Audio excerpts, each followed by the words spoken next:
What's happening, everybody? Welcome to Elite Encounters and our actual play of Paizo's Bloodlords Adventure Path for Pathfinder 2nd Edition. I'd like to give a special welcome back to the Elite. That's everyone out there supporting our show, whether you're doing so by following us on Twitch or subscribing to us on YouTube. Those are all free. If you're out there right now and you haven't done so yet, hit that follow button, hit that subscribe button. They're free to you to do, and they'll give you notifications when we go live with role-playing game content.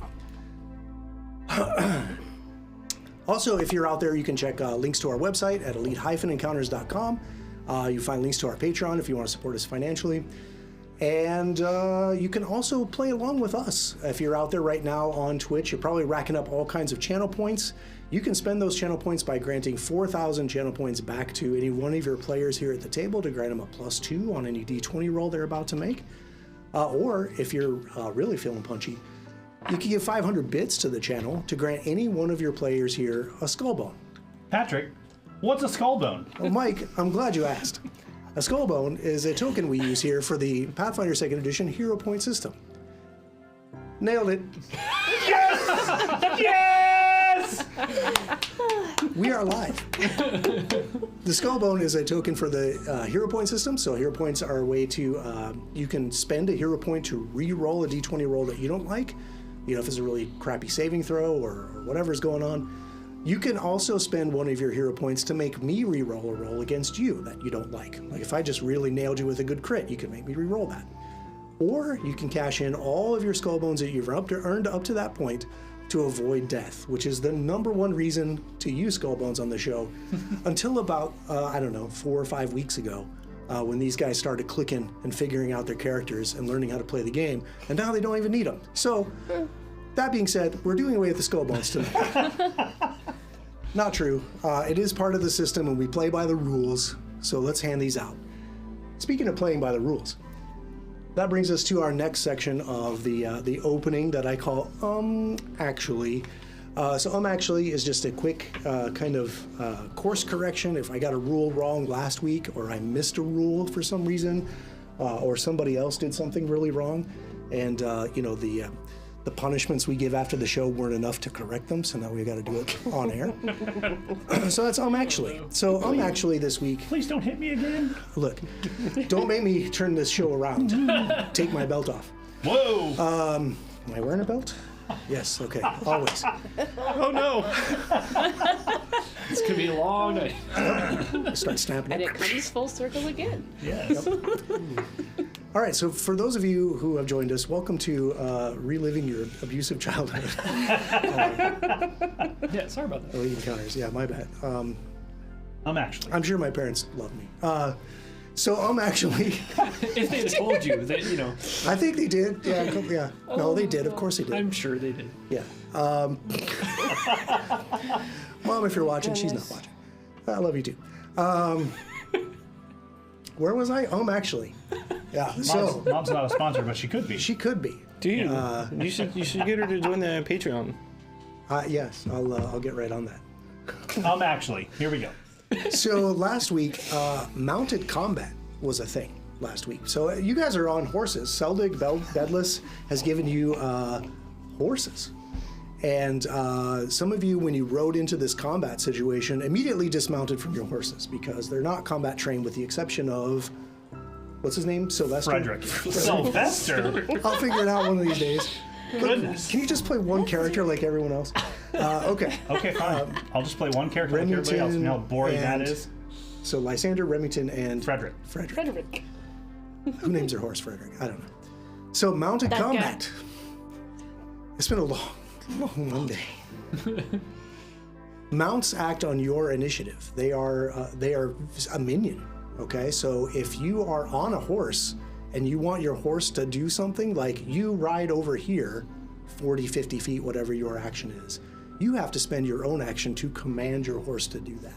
And we missed that last time. Some of you dismounted and got off your horses. It wasn't a big deal, probably because you wanted to be able to like control the battlefield with your own spaces.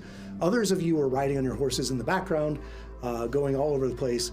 That takes an action to do that. So, for example, Jenny, if you were on your horse and you wanted to ride over here 50 feet, you spend an action to command your mount to do that, like it's not even a roll. But if you do have the ride feat, I think you can do it for free or something like that. It's like a free action. I can't remember. I have the rule pulled up. I thought I did. At any rate, you have to command it, and then that animal will then act on that with their action to stride over. Then you have 2 actions left to cast a spell or do whatever you want to do. So that's just something that I missed in the heat of the combat. I even forgot you guys were on horses half the time, so that's kind of on me, but it's kind of on you too. Well, luckily I commanded the horse to move. Yeah. and But you didn't pass. take an action to do that. I did.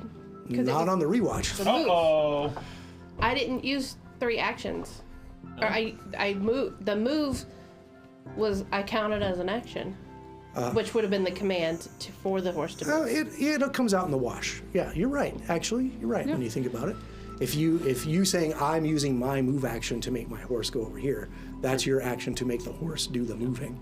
So yeah, it balanced out. But the special thing about still- Frederick is that when he commands, he has 2 actions. Right? Yes, so he yes, could have because him he has stride ninja. twice and go 80 feet or 90 feet or whatever. Yeah. Yeah. Or it can stride and strike, Yeah. or it could activate his support ability Right. and gets his movement. Yeah, and at the other end of the spectrum, you have creatures that are maybe not even like pack animals that you're gonna have to make a nature check against their will DC to even convince them to do anything. Right? Yep. You can't just jump on a wild horse's back and say, "All right, come on, we're going this way." Yep. So, but now can you tumble through on a horse? Probably not. You could probably, if you were That's a mounted whole different show. on a companion with acrobatics, Okay. probably okay. do it. Oh, I'm just boy. intrigued by all this. Oh now. boy, so many layers. It's like an onion. Let's We see. have to go there. Frederick has an 18 in acrobatics. So, Just saying. Yeah, so it's not necessarily doing like a cartwheel. It's just nimbly like arranging itself through the battlefield. You know, this is a fantasy world after all. So yeah, why not if have your your horse can skeletal still- horse do yeah, cartwheels? round off by handspring over the troll. But how Yeah. does a centaur climb a ladder? Yeah. So many questions. Oh man. And we're back. Let's not go there again. Welcome to the new show. How the hell do you play this game? That being said, let's play the game. Yes. So before we do that, let's talk about what happened last time. First of all, the party is hot on the trail of Iron Tavia. And does everybody's sound just went Everyone's out? sound just Yep. went out. Is everybody, are we still transmitting sound? I think you're still transmitting. I still hear you guys. Oh, okay. Okay. I don't Okay, know well, what to we don't do. hear Everything's anything. ending. The whole everything's crashing down around me. The party's hot on the trail of Iron Tavia. It's a hag that was somehow risen as an undead creature and is now terrorizing Southern Geb. It's there. It's just really quiet. The burgeoning Bloodlords have negotiated with the Rhino, the leader of the Nowanians from Holomog. They have a camp here where they're trying to recover some of their petrified sisters from the Holomog invasion of Geb several decades ago. Part of their influence on the Rhino was Mert challenging the Rhino to single combat. They stepped out into the training yard and they went toe-to-toe for a few rounds, and Mert ended up besting her. So that It's pretty gained dicey some though. With influence. that big old greatsword of hers. It was a massive sword, yeah. So after coming back into the tent and having a meal, they were escorted to the armory and got to kind of look at some of the items that they had, and there was some trading going on. I think Ophelia traded that murderous cat's paw weapon, that star knife, for a block of sister stone that could be used to craft a stone weapon of some sharpness. You got about 200 gold worth of materials to make a sister stone item. If you guys decide you want to dabble in that, well, I have some information on how we can do that off air and talk about how you can make a sister stone weapon or even a sister stone piece of armor. Ooh. Yeah, that's pretty cool. So then a scout came back and said that one of their scouting parties was attacked south of the camp, about an hour south. They're out there trying to find these particular petrified ancestors. They were attacked by massive creatures made of bone. And so the Rhino asked you to go out there and take them out and recover anything that you can from the site. They left out the massive part. They were running away, so it was all a matter of perspective, right? But you faced down these massive skeletal warriors, and the battle was fierce, but you guys ended up completely destroying them. And now you find yourselves at this ruined scout wagon in the Field of Maidens, surrounded by these statues. And that's when we'll decide where you want to go from now, I think. Are we still playing? Yeah, it's gonna be interesting. Oh, look at that. There Good we job, go. Mike. Something happened. We're back. Welcome to Bloodlords. I mean, we never left. We just Yeah, didn't have no. volume. Quick fix there for Mike though. Yes, very, very well done. And we can now hear ourselves think, which is good because if I can't hear myself think, I can't think. It's weird to have it in your ear and then to not have it in your Sure. ear. It was a suddenly. little unsettling. I Well, thought- it was definitely like in the moment. It was like, oh, I realized I couldn't hear anything, and I looked around, and then Bess looked at me, and she's like messing with her thing, and I'm like, uh oh. And I looked, yeah, touched you my know, ear. Jacob gave me the nod. I was like, uh oh, this is bad. Yeah, as long as we're still transmitting Yeah. and we're still having a good time. I can still hear you guys. Okay. Yeah, we Okay. can We play, couldn't hear ourselves. I think we could handle it the old-fashioned. Yeah, we could How can I definitely. play Pathfinder if I can't hear my own voice in my brain? Somehow we'll manage, but we're back. The So- music helps. It does. Sets the tone. Yeah. It sets the mood. Yeah, Sure. What's up? And yeah, so I didn't point it out earlier, but special thanks to TJ in the back there when the lights, the camera, and the sound, and making sure we're transmitting appropriately to TV land. That being said, you guys are in this Field of Maidens. You've just defeated these skeletons. You peeled up. You noticed that there was a figure farther south, a couple hundred yards, that disappeared beyond an escarpment. Amon was keeping an eye out for them. But now you guys need to decide what you're going to do. I know that Lysander was busy collecting some of those ribbons from the bodies to take back. But yeah, I don't think we're alone out here, and I don't really like letting our guard down around that.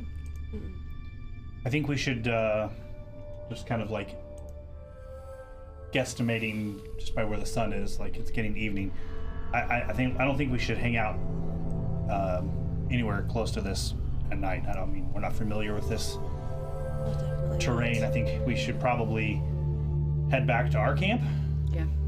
at the very least. I mean, I know we're becoming fast friends with the Rhino, but I don't remember her extending an invitation for us to a slumber party.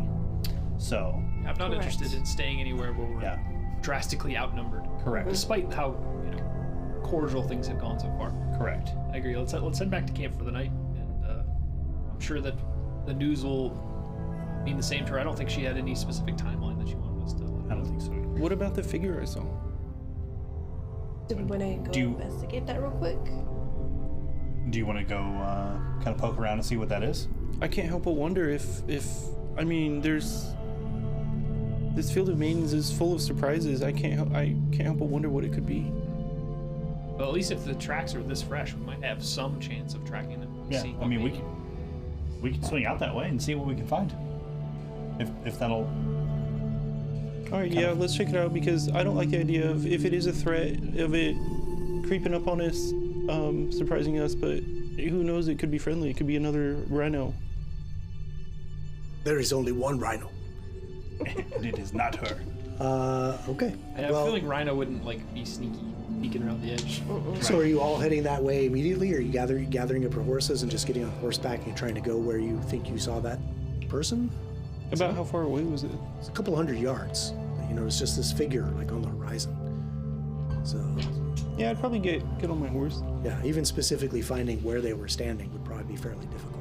Just know that out there in the distance, you saw a shimmering light. Right. So off you go. Off we go.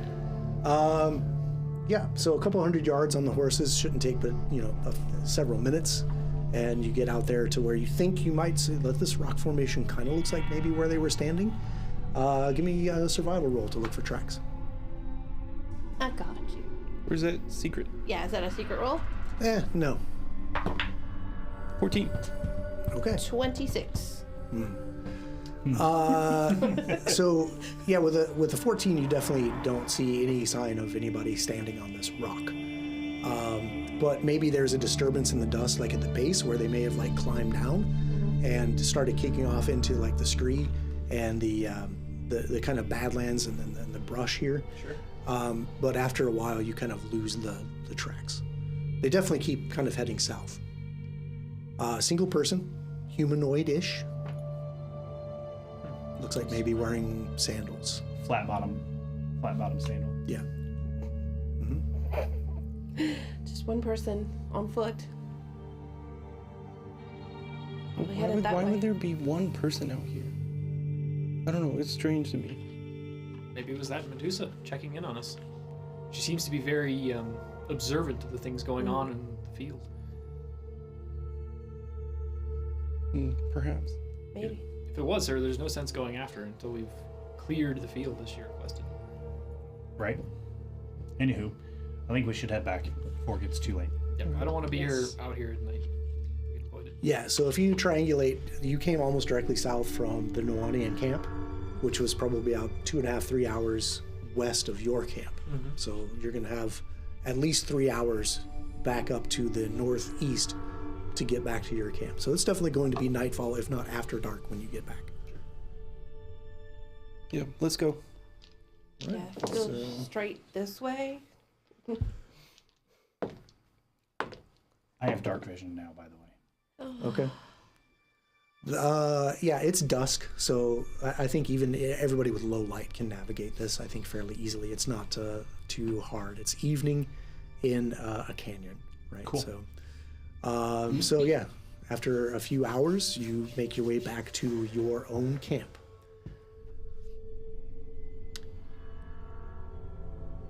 Your camp appears undisturbed when you arrive back. I will kind of walk into camp, hop off of Frederick, and just kind of like pull that life essence out of him and send it back over to Remy. Okay. So just to get my mind on it, Remington is kind of staying in camp. Yep. Just inert. Yep. Just a log. So he's not necessarily a log, but he's think like you're wandering kind of shambling zombie versus something that will respond to. Okay. It's like a level of torpor. that Yeah, he's kind just of. kind of. He's just kind of mindly walking through the camp. He doesn't go Okay. He doesn't like wander off, but He's on a patrol route. so Yeah, maybe just shuffling back and forth where he knows Yep. Lysander comes back here. that's right.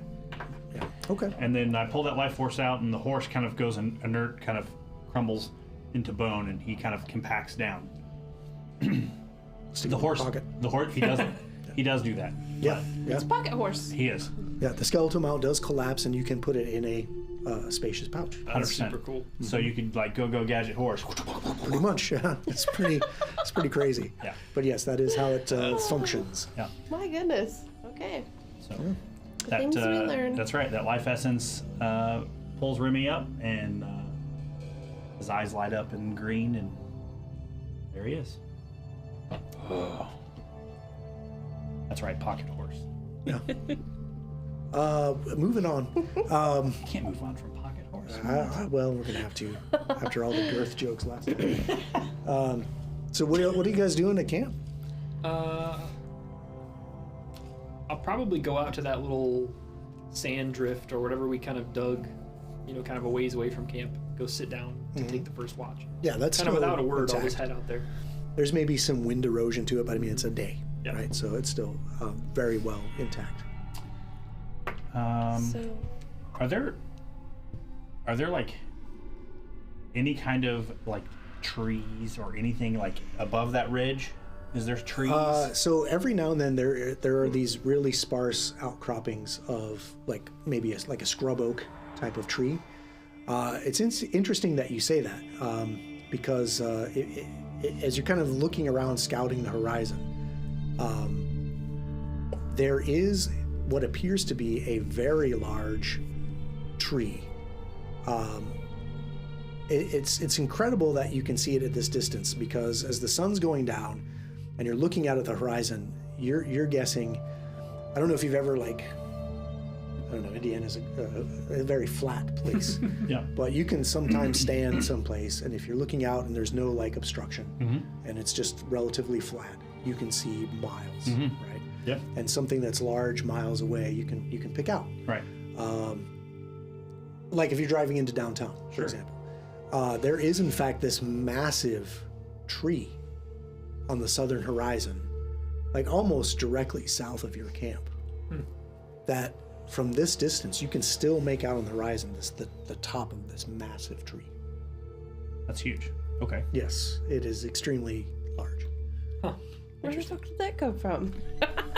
You didn't spot it the first time. Apparently. You were so focused on that column of smoke and watching to the east and west. Sure. And this is to the south? Yes, this is almost directly south, and I mean it is fairly far away, so it's possible that you didn't notice if it was an overcast night or foggy. Sure. But with a clear, relatively cloudless night tonight, you can make it out on the horizon. So what is our plan? I feel like we will probably rest here this evening, and then I assume that we will get up and return back to the Rhino and her camp in the morning to report back on the demise of the skeleton monsters and report back with the green armbands of her scouts. But I mean, that's just what I figured was happening. If that's not the case, that's fine too.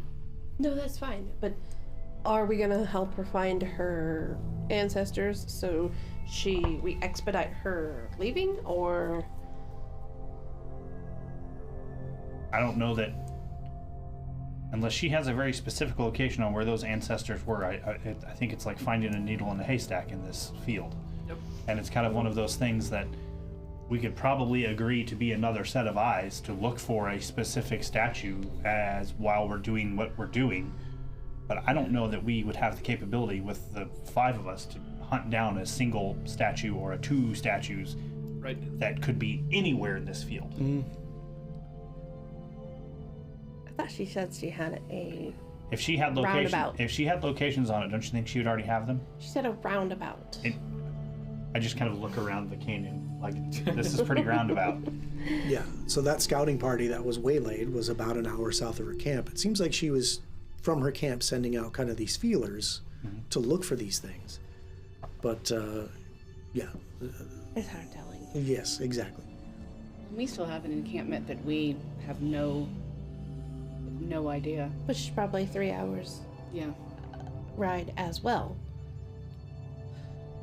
Or more or less. You know, Or you have ish. no idea where this is. Or about.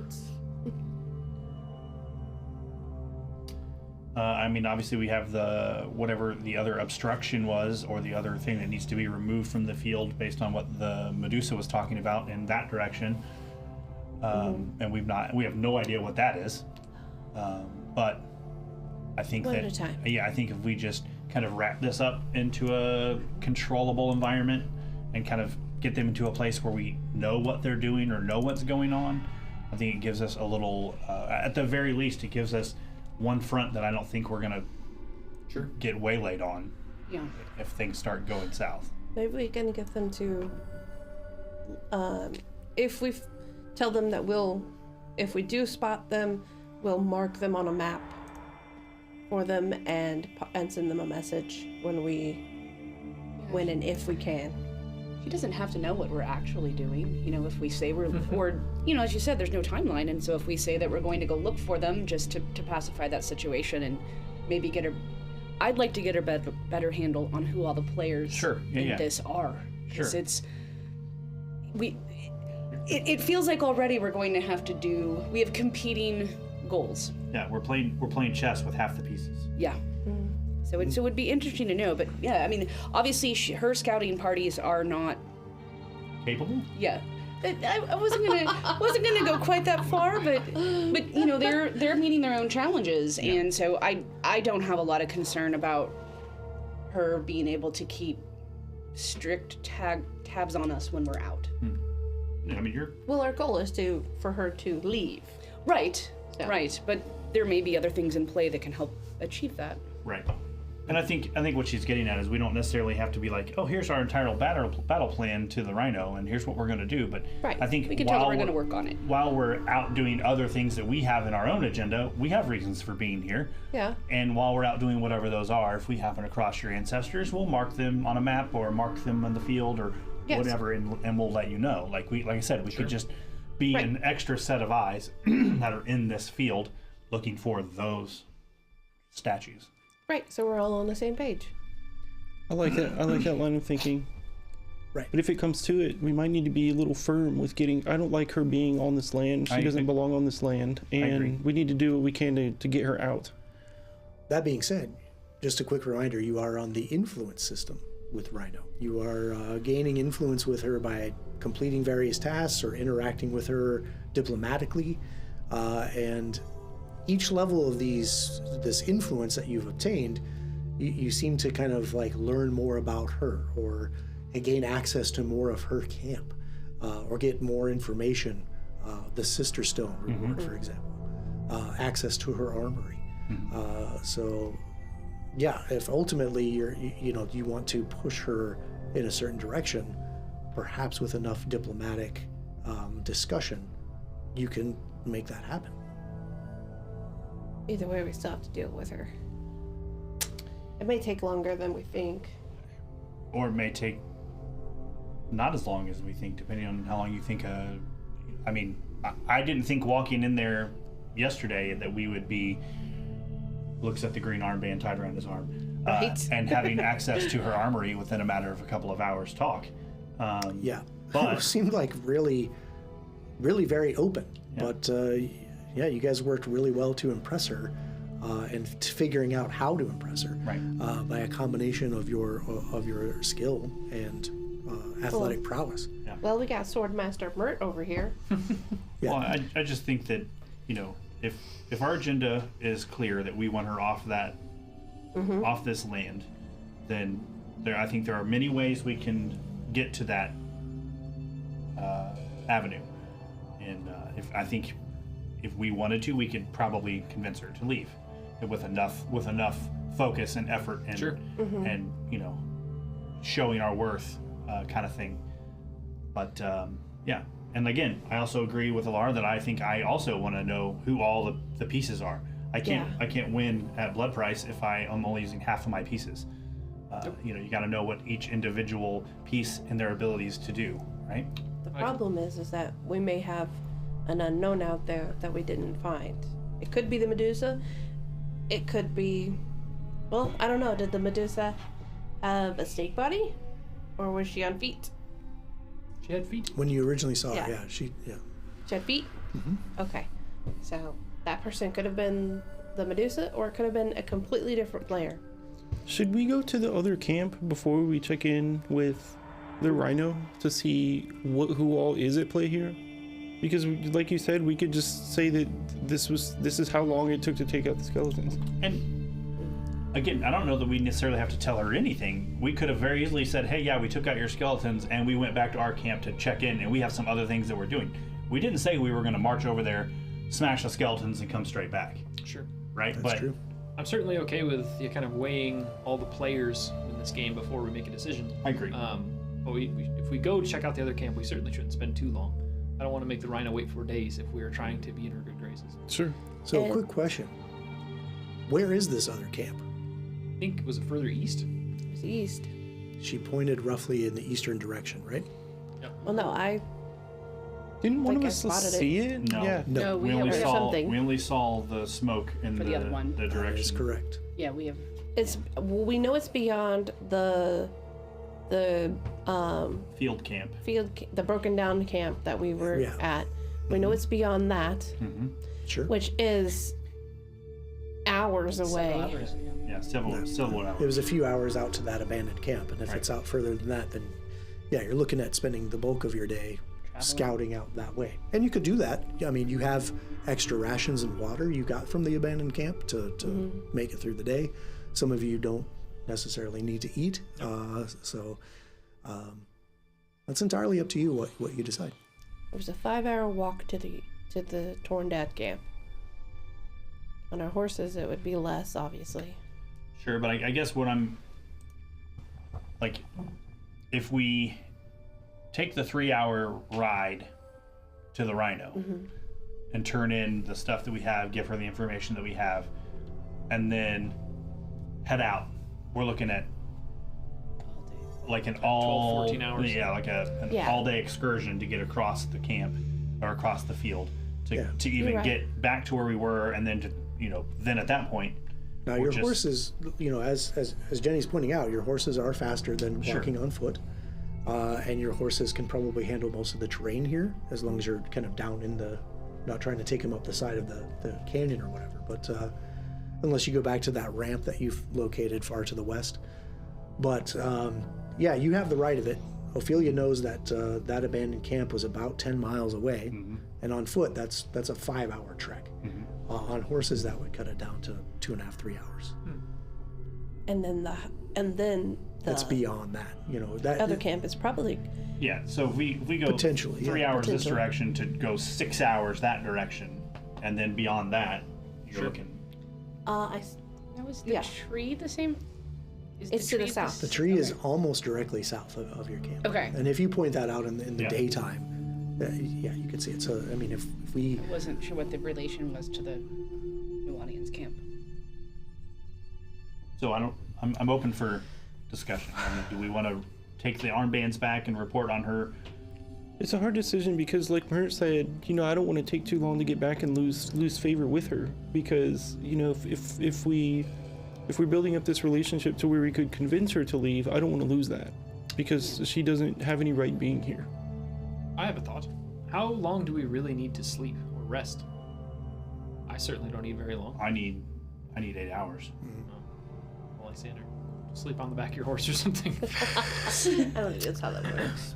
But it is not how that works. You would not get a good night's rest, and therefore would not recover spell slots and would be exhausted the next day. Yeah. Get good, Lysander. That's right.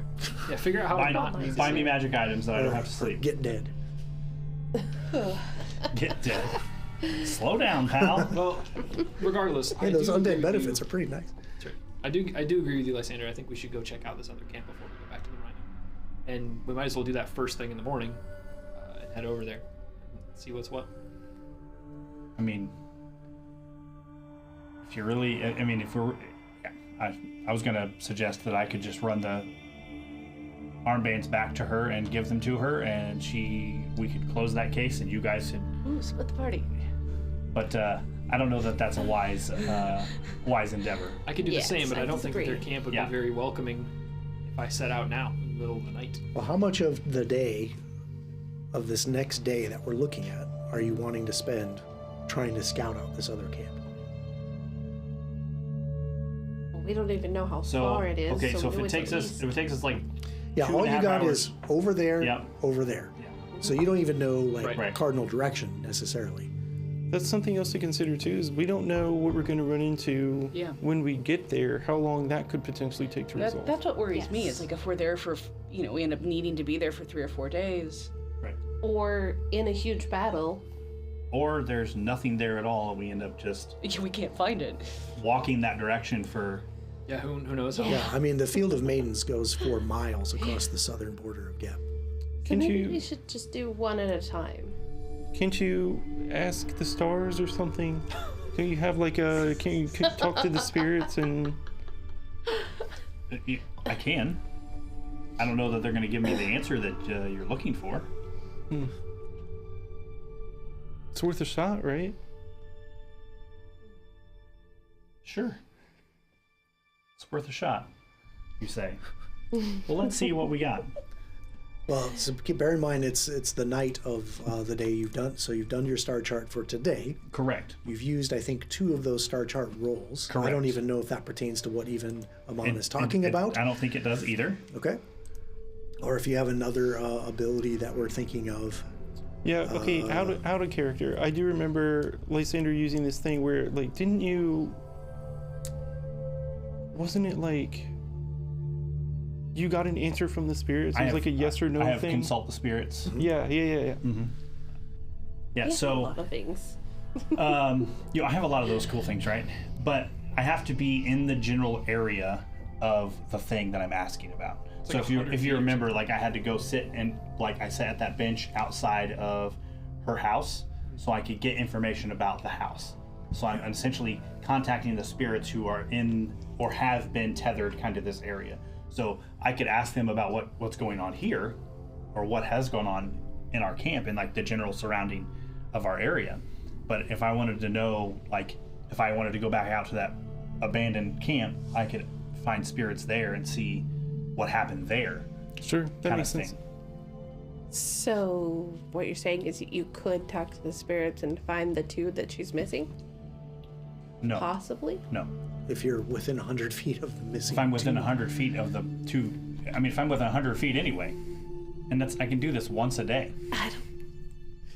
So in 8 years, Yeah, Just walk 100 feet, do the thing, camp. Walk 100 feet, do the thing, camp. Like Jacob said. yeah. It is a quandary. Like you want to know these things, but you don't have the information to Right. get there. Right. Sadly, you have some know. generalizations. You could. No, I'm not saying you can't go spend the day scouting out near that abandoned camp and trying to find out more. Maybe the spirits there can tell you something. Right. I don't know. I don't play the spirits. They'll have to. They'll have to talk through me. I think you do To play you. the spirits. Oh shit. Yeah. Okay. All right, well, That was not So- on the job description. Oh, damn. Yeah, I mean, you do have those options, but the concept of we're just going to walk to the other camp and find it. I don't think you have the information right now to do that. there's even a chance we just get utterly lost. Potentially, Yeah. potentially. Eventually, you're going to be winding through this canyon of the same, hundreds of these statues over and over and over. I mean, No real significant landmarks to mark our way. yeah, just keeping to the canyon wall maybe that your camp is on, and that being kind of your landmark, like Currently, yes. like keeping your mountains to the west kind of thing. Guys, the more we talk about it, the more I'm realizing we have no idea how long it Yep. could take us to find this other camp. It could Me be too. a day, it could be a week and a half. So that's what I was gonna say. Like after discussing it, I agree with Ophelia that I think we should wrap up one thing at a time because we have no idea how long it could take. We don't know what we'll find or what could be there, and I don't want to risk damaging our relationship with her right now. I say we take her back her armbands. We solved her skeleton problem. We tell her that if we find them, we'll mark them on a map and we'll send her a message. How do we get her out? I think in this wrapping up of this quest that she has sent us on, I hope that it opens more doors for her favor, and I think we could probably have a further discussion about her presence in the Field of Maidens at this point. I mean, we have literally put ourselves in harm's way for her at this point, and we are bringing back what would essentially be the burial rites proof that your guards are dead in this field, and here is their remains, so you can do with them whatever you wish. I think too that there's a chance she leaves even without her ancestors. Sure. I'll see if we can convince her that she doesn't have enough people with her to pursue this. Well, I I mean, don't- she I- lost, 6 people? I don't know that convincing her if she Yeah. doesn't have enough people is a great idea, because I think she would just turn around and go home and get more and come back. Well, I mean, we can get true. out of here by then, but that doesn't solve the invasion force on Geb's, oh, true. Geb's But- land. But But it yeah, does I mean, solve- if she's gonna have to recognize, I mean, I actually don't think she's capable of. I don't think she can be successful at this, even if she knew exactly where these were, because Okay, so I yeah, agree. given what you have sussed out about her personality so far, through your diplomatic interactions, you she's recall not gonna give up. Yeah. she seems pretty proud and headstrong and confident in her abilities, and like you've discovered, like she enjoys a challenge, sometimes to her, not to her benefit. Sometimes she goes charging headlong into things without really assessing the risk, and she's paid for it. That she was happy to face Mert toe to toe, not really knowing for sure if Mert can just kill her outright in front of her people, and who knows. She had confidence in herself and in her warriors to not let that happen. So what you're saying is to just get her to keep sending everybody out into a trap, and there's right. only 24 of them. There are significantly more than 24. Then the of them. 24 that were okay. I think Yeah, I'm not We're sure. doing the drills. So we blow Yeah. smoke until she overextends herself. Yeah, exactly. Got it. Eventually, well. Now there is something to that though, because I know we did pick that up as one of her weaknesses, is that she won't give up. And so, is there a way that we weaponize that? And I'm not really saying we get her to blow away all of her people. Just I also think that you could probably lean on that weakness of hers, and if we wanted to weaponize her to something we would use against Iron Tavia, that would be, if you find her, we've had word that your ancestors may be here. Sure. I like the idea of sending her after Tavia yeah. because I feel like Where's that. Tavia? Well, that's what, again, we have lots of things we're looking for and lots of things we're trying to put pieces together. We have no idea where Tavia is. We have no idea where this other encampment is. But I think that if we orchestrate our front when we go back in there in the morning, I think we could set ourselves up for some pretty strong successes. Sure. So I think, Mert, you should probably, and I hand him all of the green armbands, I think you should hand them to her, and I think you should, with your small but mighty presence, Sure. tell her that her guards, her scouts, are not fit to be here. And this is what happens to them when they go out in the lands of Geb with a little bit of intimidation. And just lean on the fact that we just met, we walked up there, and we're from the land of Geb, and we smashed those skeletons that were killing your guards in droves. This is the reality of where we are. Sure. And just being like, we're not coming to hurt your feelings, but this is the truth of the matter, and do it in kind of like, hey, we are intimidating. We know that Geb itself as a country is intimidating to come and march forward onto, and this is what has happened to your people because you aren't actually looking at the picture. You are so headstrong in what you're doing to go find your ancestors that you're not actually engaging on your warfare lore of where you actually are and what is actually going on here. Sure. And what fate, how similar your fate could be to the rest of these maidens if 100%. you're not careful. Right. That's fine. Yeah, and I'll take the armbands from you. I can certainly lead with some force. That seems to be what she responds to. And if you want, I can pick up some residual knowledge in the area and come with some tactical knowledge if you want. I can kind of touch base like I did before and kind of learn a little bit about her style of warfare and things like that. Certainly. And that way I could speak intelligently on just the blunder that she could be making. Sure, certainly wouldn't hurt. Okay. If you are hinting at that you are wanting to do this, to do another warfare lore check on her, to do like some more discovery, we can do that not it being in her presence. Correct. Because you have already engaged with her. I think that through this occultic means, Yep. we can let that happen without being in like a face-to-face discussion. Perfect. So I don't know if you have the availability tonight to do that or if you need to wait till tomorrow. But I think it's... I think you did it already today. I did do it already today. Bum. I think when you very first met her earlier this morning. Correct. Automatic writing is once per day, so I'll have to do that in the morning when I Okay. wake up. But that could potentially help him. I think what I'll do, Mert, is when I wake up in the morning, I'll contact those spirits, and I'll Sure. let myself kind of be overtaken by that, and then I'll just kind of hastily put together like a battle map of some kind, and that way we could have something physical that we could show her, that I could translate that lore, that knowledge from my head to something we can tangibly put in front of her so she can see. That way, while we're speaking about it, I could be like, and here's the statistical situation that you're Sure. in. Okay. I also have a spell that can take knowledge. You like steal knowledge? Yes. Who are you going to steal that from? Would have to be somebody with an appropriate Lore knowledge. or knowledge. That's kind of fun. Mm-hmm. That's That kind of. may Hopefully work, she but be doesn't careful. catch on that you're trying to steal her knowledge. Yes. Yeah. Be very careful if that's something you choose to do. You don't want to anger her. Yeah.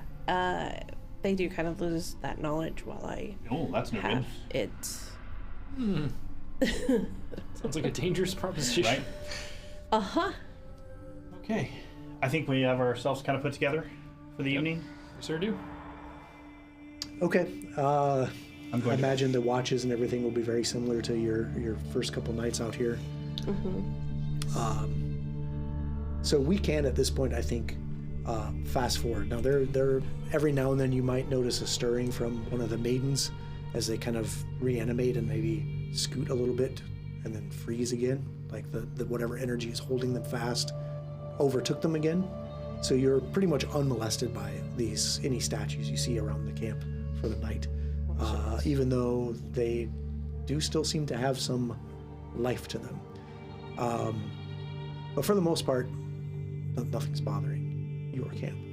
So we'll go ahead and kind of fast forward to the next morning. Yeah. How do you get ready to head over to the Rhinos camp, the Nawanian camp? I will wake up in the morning. I will expend my use of enhanced senses. And this morning I am watching Ilara as she's getting ready and she's walking around the camp.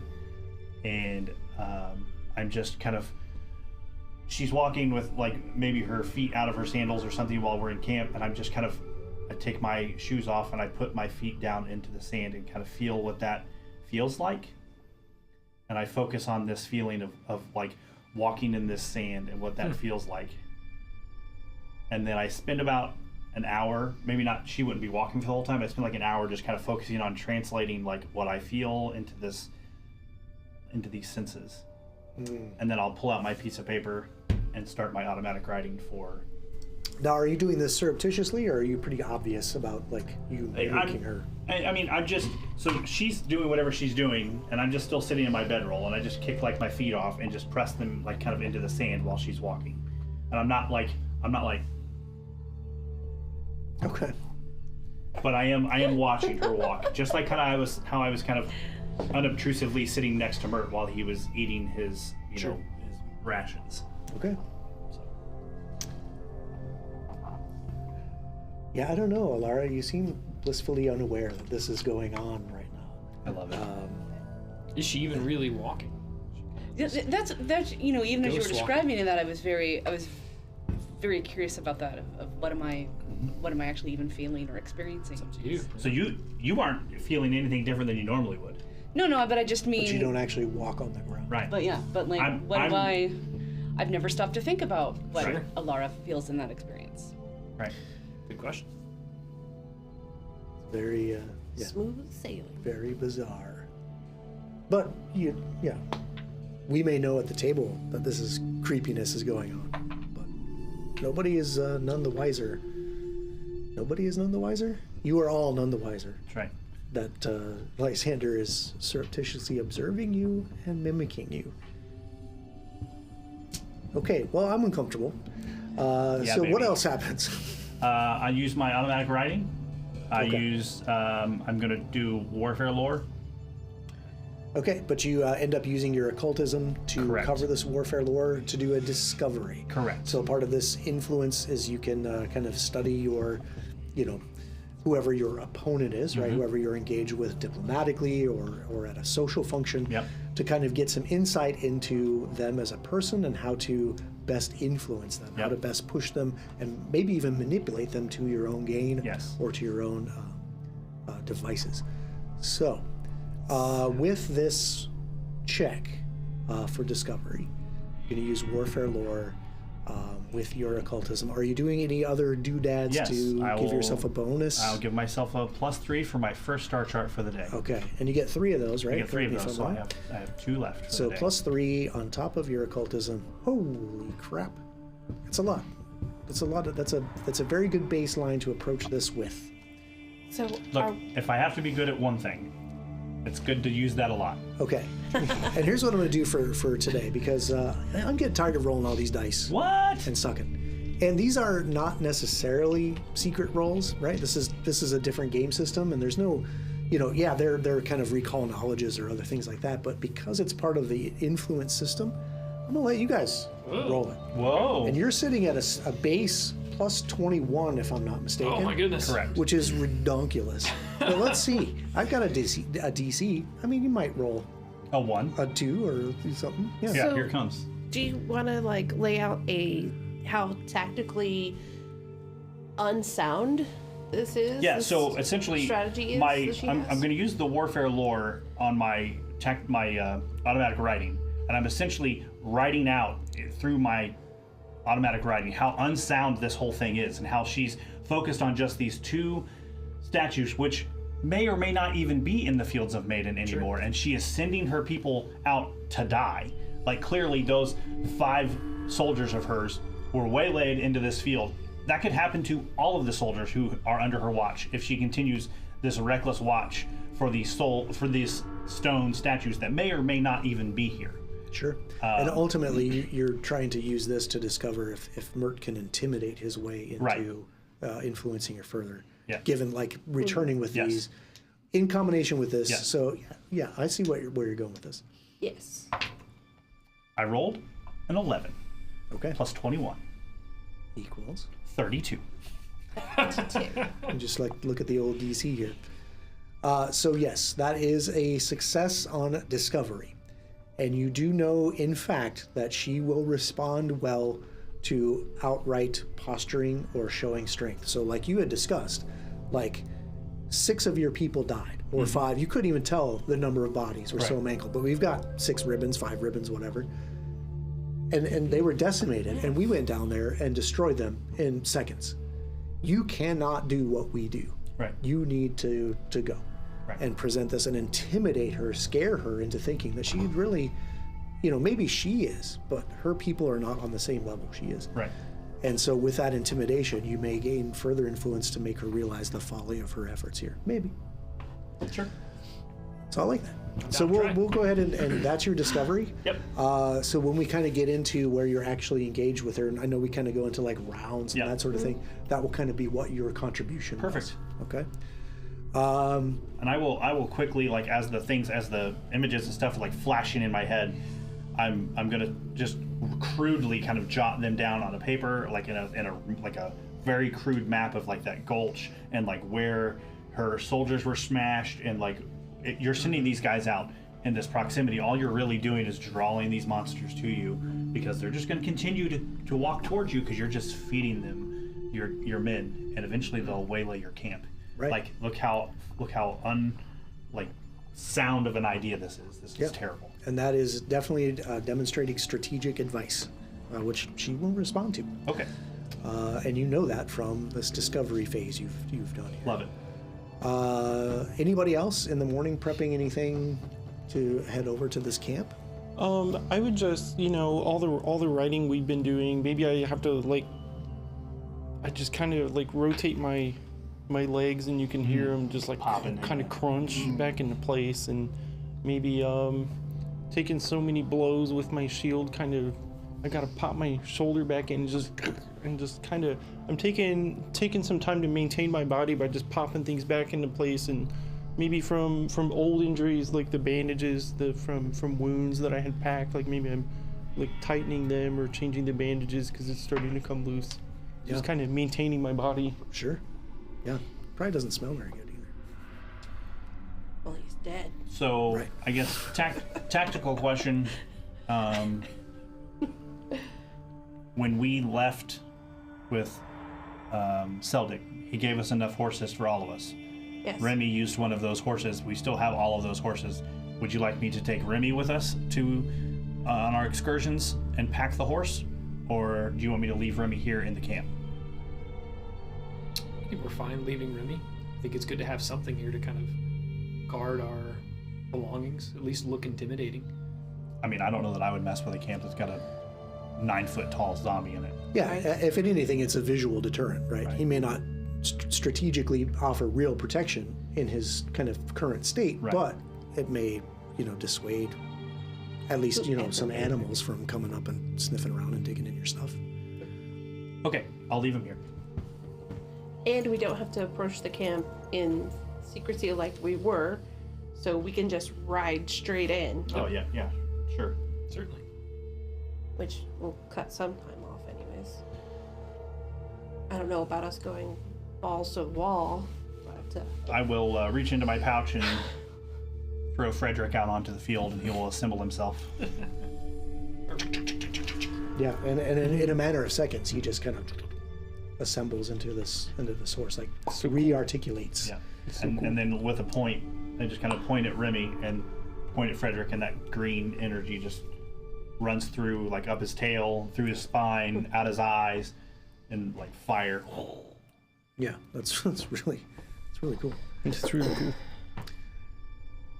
Okay, any other preparations in the morning before we head out? You're ready to face the rhino? Certainly. Were there any? Did you want to do your thing again? I do, but not till we're close, because it's several hours, right? It's a few hours ride to the camp. So I'm gonna wait till we get close to the camp. Okay, Cool. just seeing if that was going to be a factor here. Yes. Because that definitely played to your advantage. Yes. Okay, so using the kind of that canyon wall as a landmark again to kind of make your way over to the camp. It's a few hours. The sun's kind of coming up over the ridge, and it's getting fairly warm here. Not oppressively hot, but enough to be like, man, it's pretty warm. I might drink more water if I was the type of creature to drink. But after a few hours, you do make your way back to camp. The guards that are posted see you approaching on the horses, and they just kind of step to the side and wave you in. And yeah, you walk your way. Basically, you're pointed to the pavilion, and the rhino is there waiting for you. I think I just follow in step kind of behind Mert. Real quick, before we walk in there, I would actually take a moment to, so like around when Alara would cast her spell, I would take a moment to unstrap my shield and actually like damage it. Kind of like how I've been taking time to repair it. I would just like almost bend it out of shape a little bit and then strap it back on before we go in. Okay, just to kind of add to that, like, Yes, sir. we've been fighting. Yeah. You'll see. Okay. Okay. Yeah, before I think we Maybe. get into the camp proper too, I would also maybe get off my horse and then use that claw to get on the dromaeosaur instead. Ride it on that to kind of further the intimidation factor. Interesting. Okay, so as you make your way to the pavilion and you hobble your horses outside and get ready to walk in, the guards are waving you in, and she's sitting in her big kind of chair that's been like from wooden poles and furs and skins, and she's kind of leaning on that sword. Oh, welcome, my friends. Come in. Tell me. And then her eyes fall to the ribbons. Oh, it is as I feared. What did you find? Not much. Not much was left. Skeletons had torn them to shreds, including the zebras. Oh no, my zebras. Worst of all. Well, Stripey was my favorite. She's kind of shaken, but like any good military leader, she stifles that.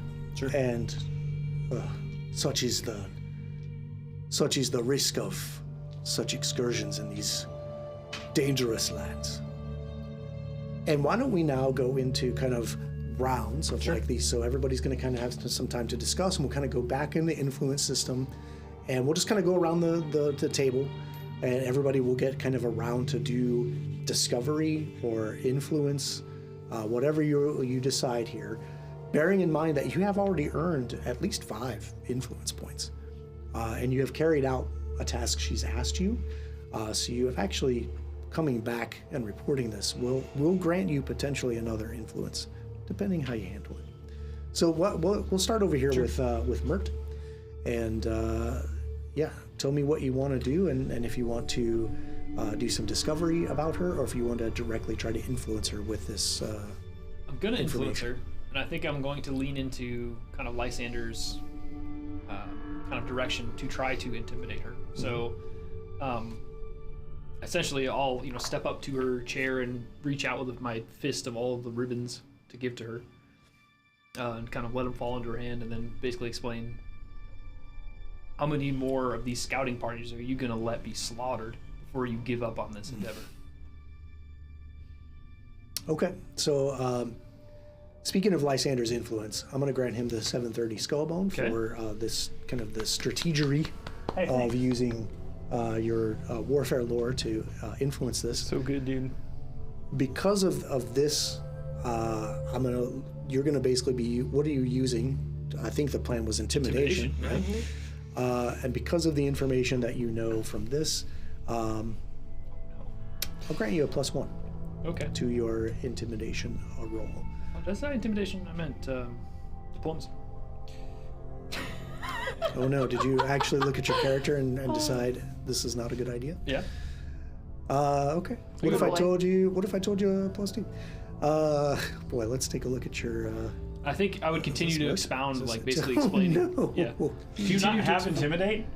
I thought you had I could have done it then. I have intimidating strike, which doesn't require me to have intimidation to do. Anyway, okay. I'm going to continue to expound on what I'm explaining. Like, you're going to attack. You're facing stone creatures and giant skeletons with spears and arrows.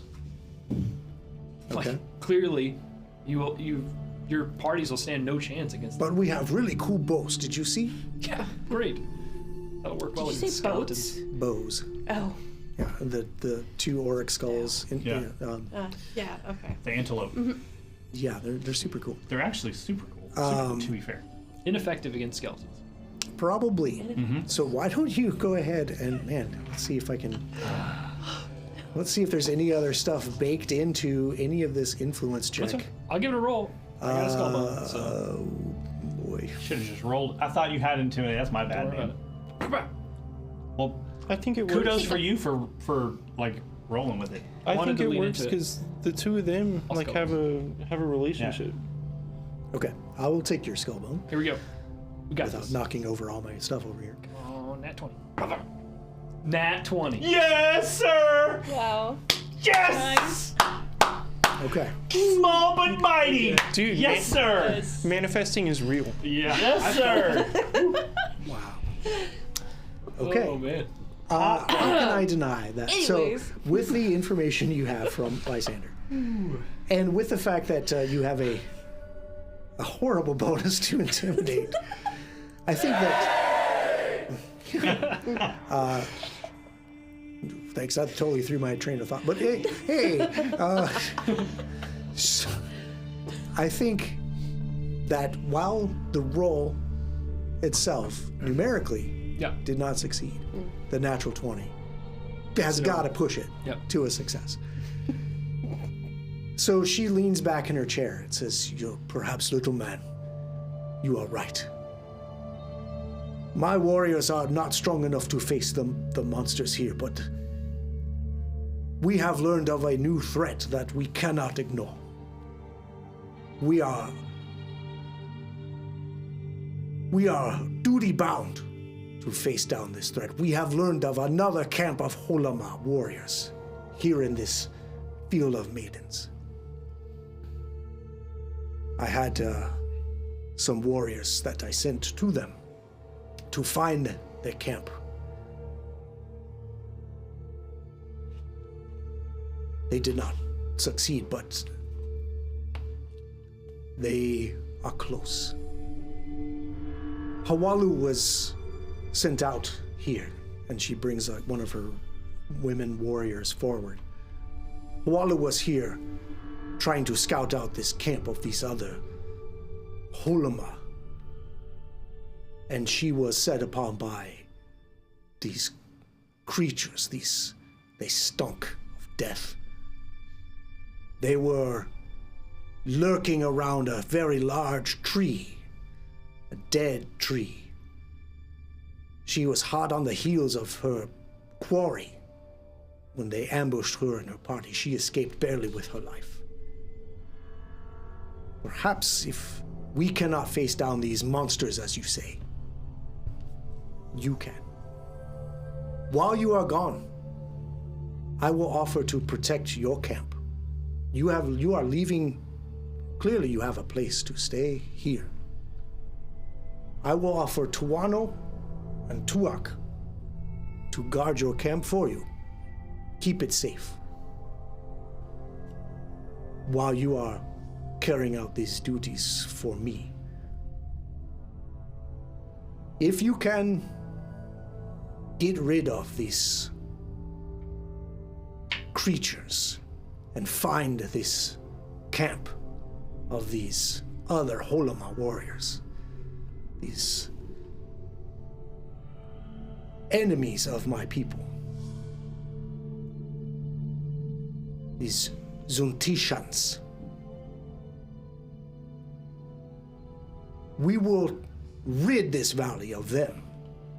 And then when we have killed them to the woman, we will leave.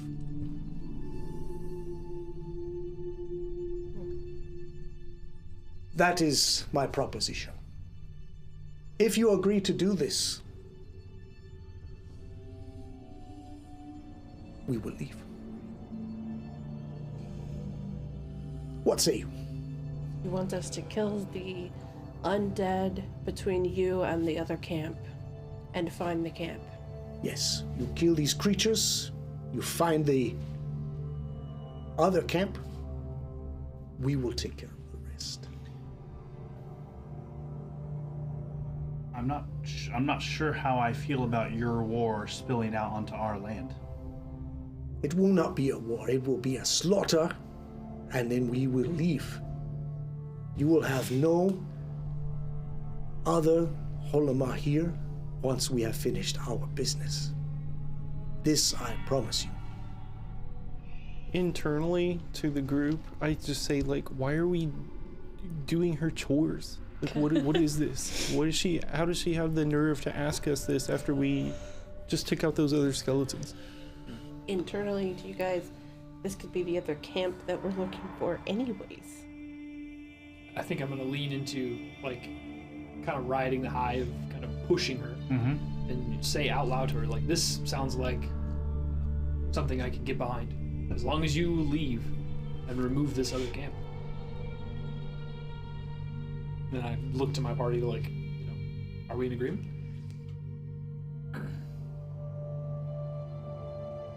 Internally, I'll just say if it's what gets her gone, I don't care.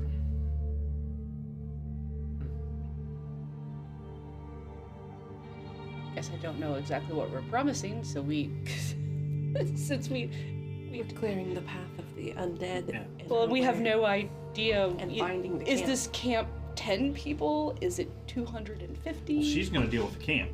Okay. We're clearing the undead creatures between them Between and the them. camp, okay. Or in that vicinity, those undead creatures by the undead tree. Based on what she was saying. And we know where the tree is. So we're going south. If we agree. I sense your hesitation. You come to my camp and tell me my warriors are not prepared to face these monsters. You show me the ribbons of my fallen women, my fallen warriors. I merely wish to have you deal with the problems we potentially cannot and minimize the slaughter of my people until we face the other Holoma. Those are losses I can accept, but I guarantee you, the Zuntishans will be eliminated from this valley, and then we will leave. As a token of my esteem and trust, I bring you this. She waves forward. The woman who was in charge of the armory that gave you the Sister Stone comes forward with a rune stone. Oh. Okay, that's more like it. What do you know the business of the other Holoma tribe that's here? What are they doing? We do not know, and we don't care. They are sworn enemies of my house. and we will destroy them. They dare to come here while we are here. That is their last mistake. I'm sure your spears and bows will strike truer against living flesh. To everybody internally, 2 birds, 1 stone. Tread carefully, That's- little man. That's absolutely. Problems take care of themselves. That's in my head. I think that's if we take care of these creatures and let them handle their business. I think we've garnered enough trust from her that I think if she gives me or us her word that she'll leave, I think I am inclined to believe that. If we Agree. Fine.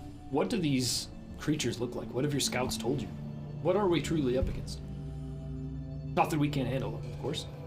They stink of death. She tells me that, yes, it is a very similar smell to you people, but I thought it was a cultural thing. I didn't want to talk about it. Maybe Gebites don't bathe, I don't know. Ooh, careful. Careful. You don't be saying that. But We're about to enter rage. I will tell you, you get extra stinky when you are raging. Hualu can tell you more. And she waves her forward. And this younger female warrior who's very badly wounded and still like patched up. She's got a number of poultices on her body. She doesn't look well. But she describes the figures as very gaunt. They stunk horribly of death. They had long, sharp teeth and extremely long tongues. And that for these, some of her people were frozen in place when they were attacked by these monsters. Get a recall knowledge religion on that situation. On that little situation. Jacob thinks that sounds very specific. And Yeah, yeah. I don't know where very Bert's at. familiar. Ish. Potentially could be a concern of conflict of allegiance if we just come in here and purge them.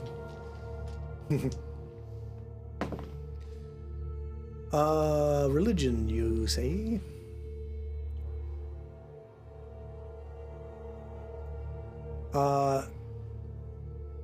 So base creature-wise, they sound sort of like ghouls, but Yeah. the fact that they can straight up paralyze people sounds like these are more powerful than just your run-of-the-mill ghouls that you've seen before. But you're not sure how they gain that power. Yep, that makes sense. Yes. Would you take a society roll? I want to know if we were to fight these things, would we be basically committing a crime against Gib? Like, are these creatures that have a right to be here that... I tell you what, I won't even bother with a roll because that's a very good question.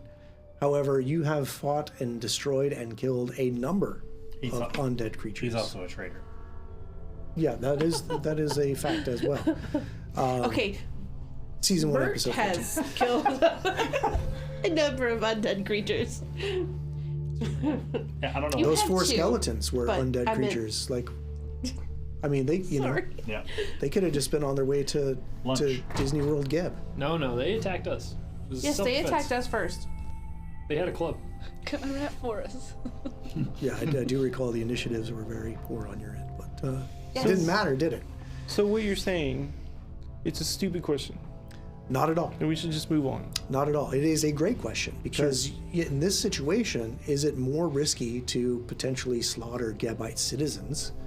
But, you know, Gebites, so like with your society knowledge, there are no like villages or settlements in the Field of Maidens. It's supposed to be like a wasteland. It's supposed to be, it's kind of like a wall, right? To like warn Holomog, this is our land, and this is what happens to you if you come here. And so the idea of like just people hanging out and living here in kind of a demilitarized zone, maybe, is not a great idea. I think we could certainly try to communicate with them before it comes to blows right off the bat. At least maybe get some grasp of what they have going on here, why they're here. But yeah, I don't have any objections to destroying them if they interfere.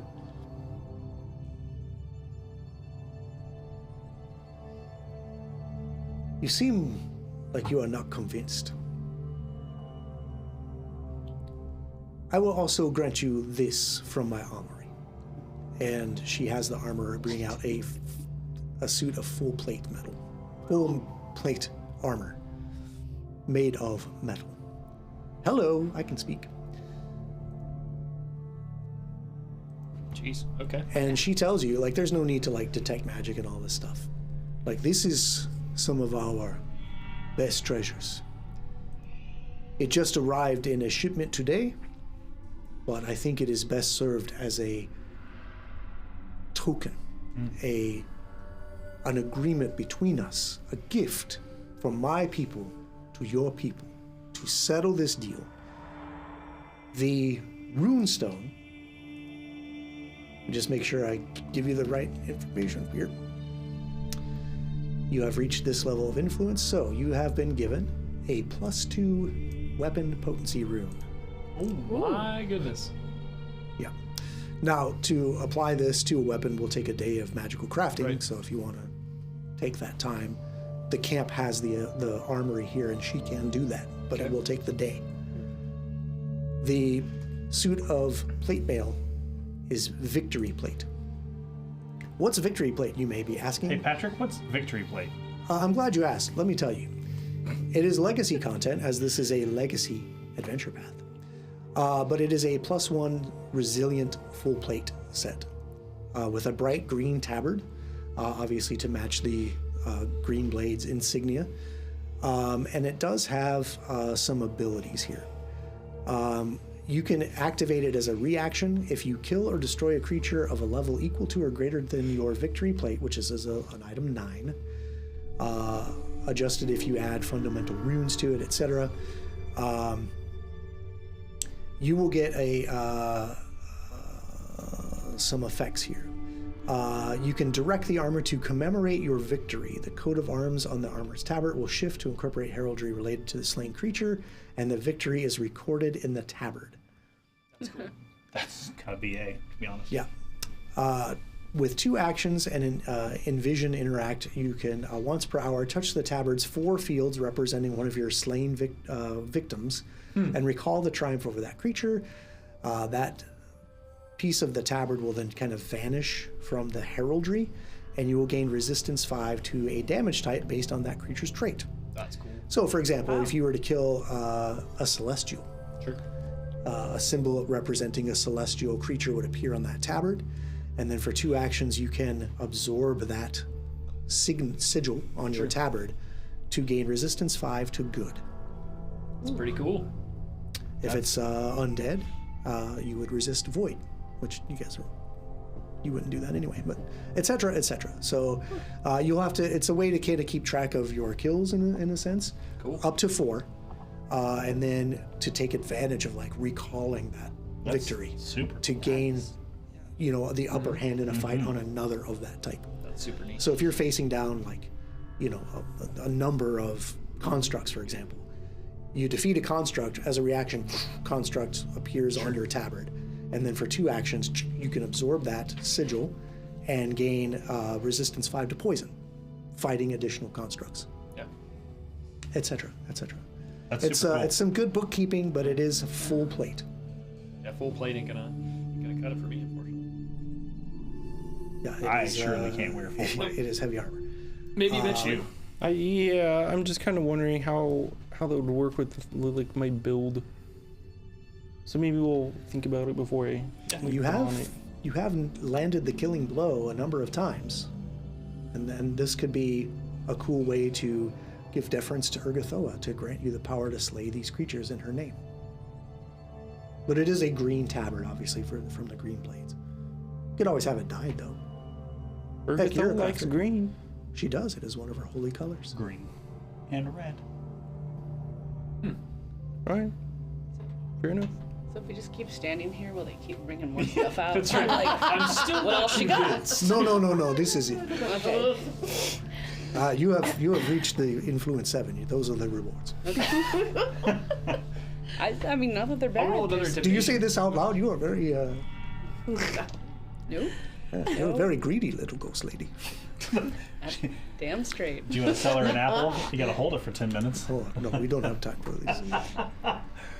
I think if I am going to take this armor, I would like maybe her to transfer the armor potency rune from my current armor onto this. But then that would mean I don't have armor for the day. And it will take an additional day of work because if you're going to transfer a full day of work as well. I think that the armor itself, the victory plate, already is +1, right? It is +1 resilient. Yeah. So it's even better than what you have currently. Yeah, it is Gives a you +1 to your +1 saves. resilient full plate. Yep. So Okay. you'll get +1 to armor, right, from the potency, and resilience is +1 to all your saving throws. Yep. So you're pretty much better off selling your current full plate or having the rune removed to give to somebody else in the party. Okay. And you have plenty of storage space in your collective spacious pouches to Yep. store whatever you need to store. You could just step into it and have her armorer like adjust it to your size. I mean, it's just a matter of like cinching the straps, and Yeah. it's crafted for a woman. So there's like, yeah, the chest piece has like, some, you know how fantasy armor is. Snack pocket. You're gonna have some. Yeah, you can put 2 brains. You're gonna have titty armor on. I mean, just say, is fantasy full plate for a woman just like a bikini? Yeah. Like Pretty it's- much, yes. Why is that the Amon, case? Amon now has a full plate bikini with big old titty. But as you can see, the Holoma people definitely do not have high fantasy armor. Like the Rhino's armor looks awesome. Yes, Yeah. all jokes aside and all tropes aside. Yeah. Yes, it is very similar to what she's wearing. So that kind of style, that kind of South African or sub-Saharan African stylized armor. He said, TJ said that there's stack pockets. Sure. So Yeah. 2 brains, 1 in each pocket. Yeah. You could. Yeah. Some big old brains, and then. All right, so But not really. I mean, it's just a nice armor. we're leaving and heading to the tree? Yes. All right, let's go. Let's move on. Thank you for saving me from that. So you guys want to head out to that today? Do you want to transfer the rune today and go tomorrow? I don't see why we should waste time. We can certainly have that taken care of when we have more time to deal with it. The sooner you crush these monsters, the sooner we will crush the Zentitians. In fact, let me show you how. So she takes you into like this table where she's got like war plans, and she has obviously no idea exactly where this camp is, how it's laid out. Sure. She's modeled her plans after other intelligence on Zentitian fortifications, but it's kind of set up like almost like a mirror of her camp. Like she thinks it's like an open camp. That's very similar to hers, like a stockade or some kind of wall with larger pavilions, and then stockades for animals and mounts, and then tents for warriors. But she has like these plans, and she wants you to gather around her table and plan with her. She sees you as almost as peers. You have gained that much influence from your activities.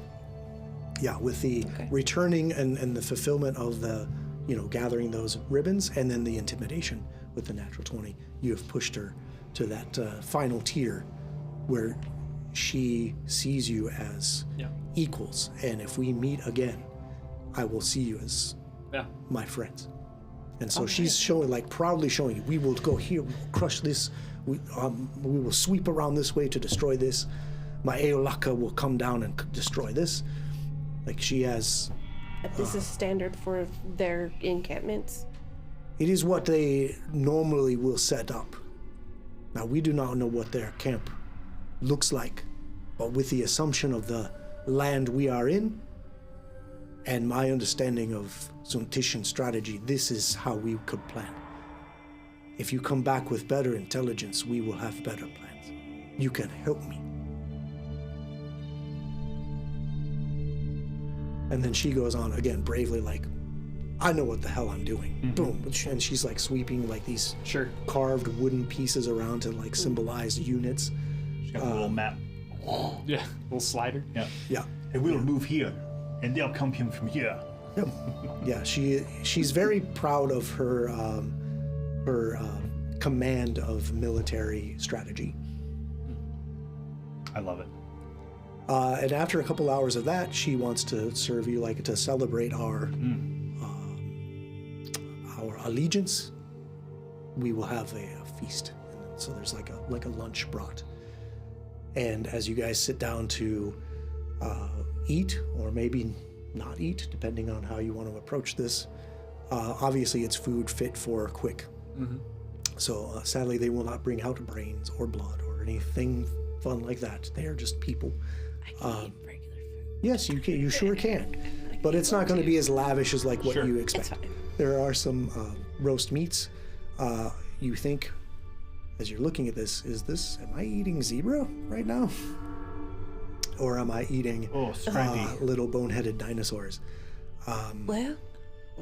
I think seeing that they aren't serving anything that I would enjoy, I would probably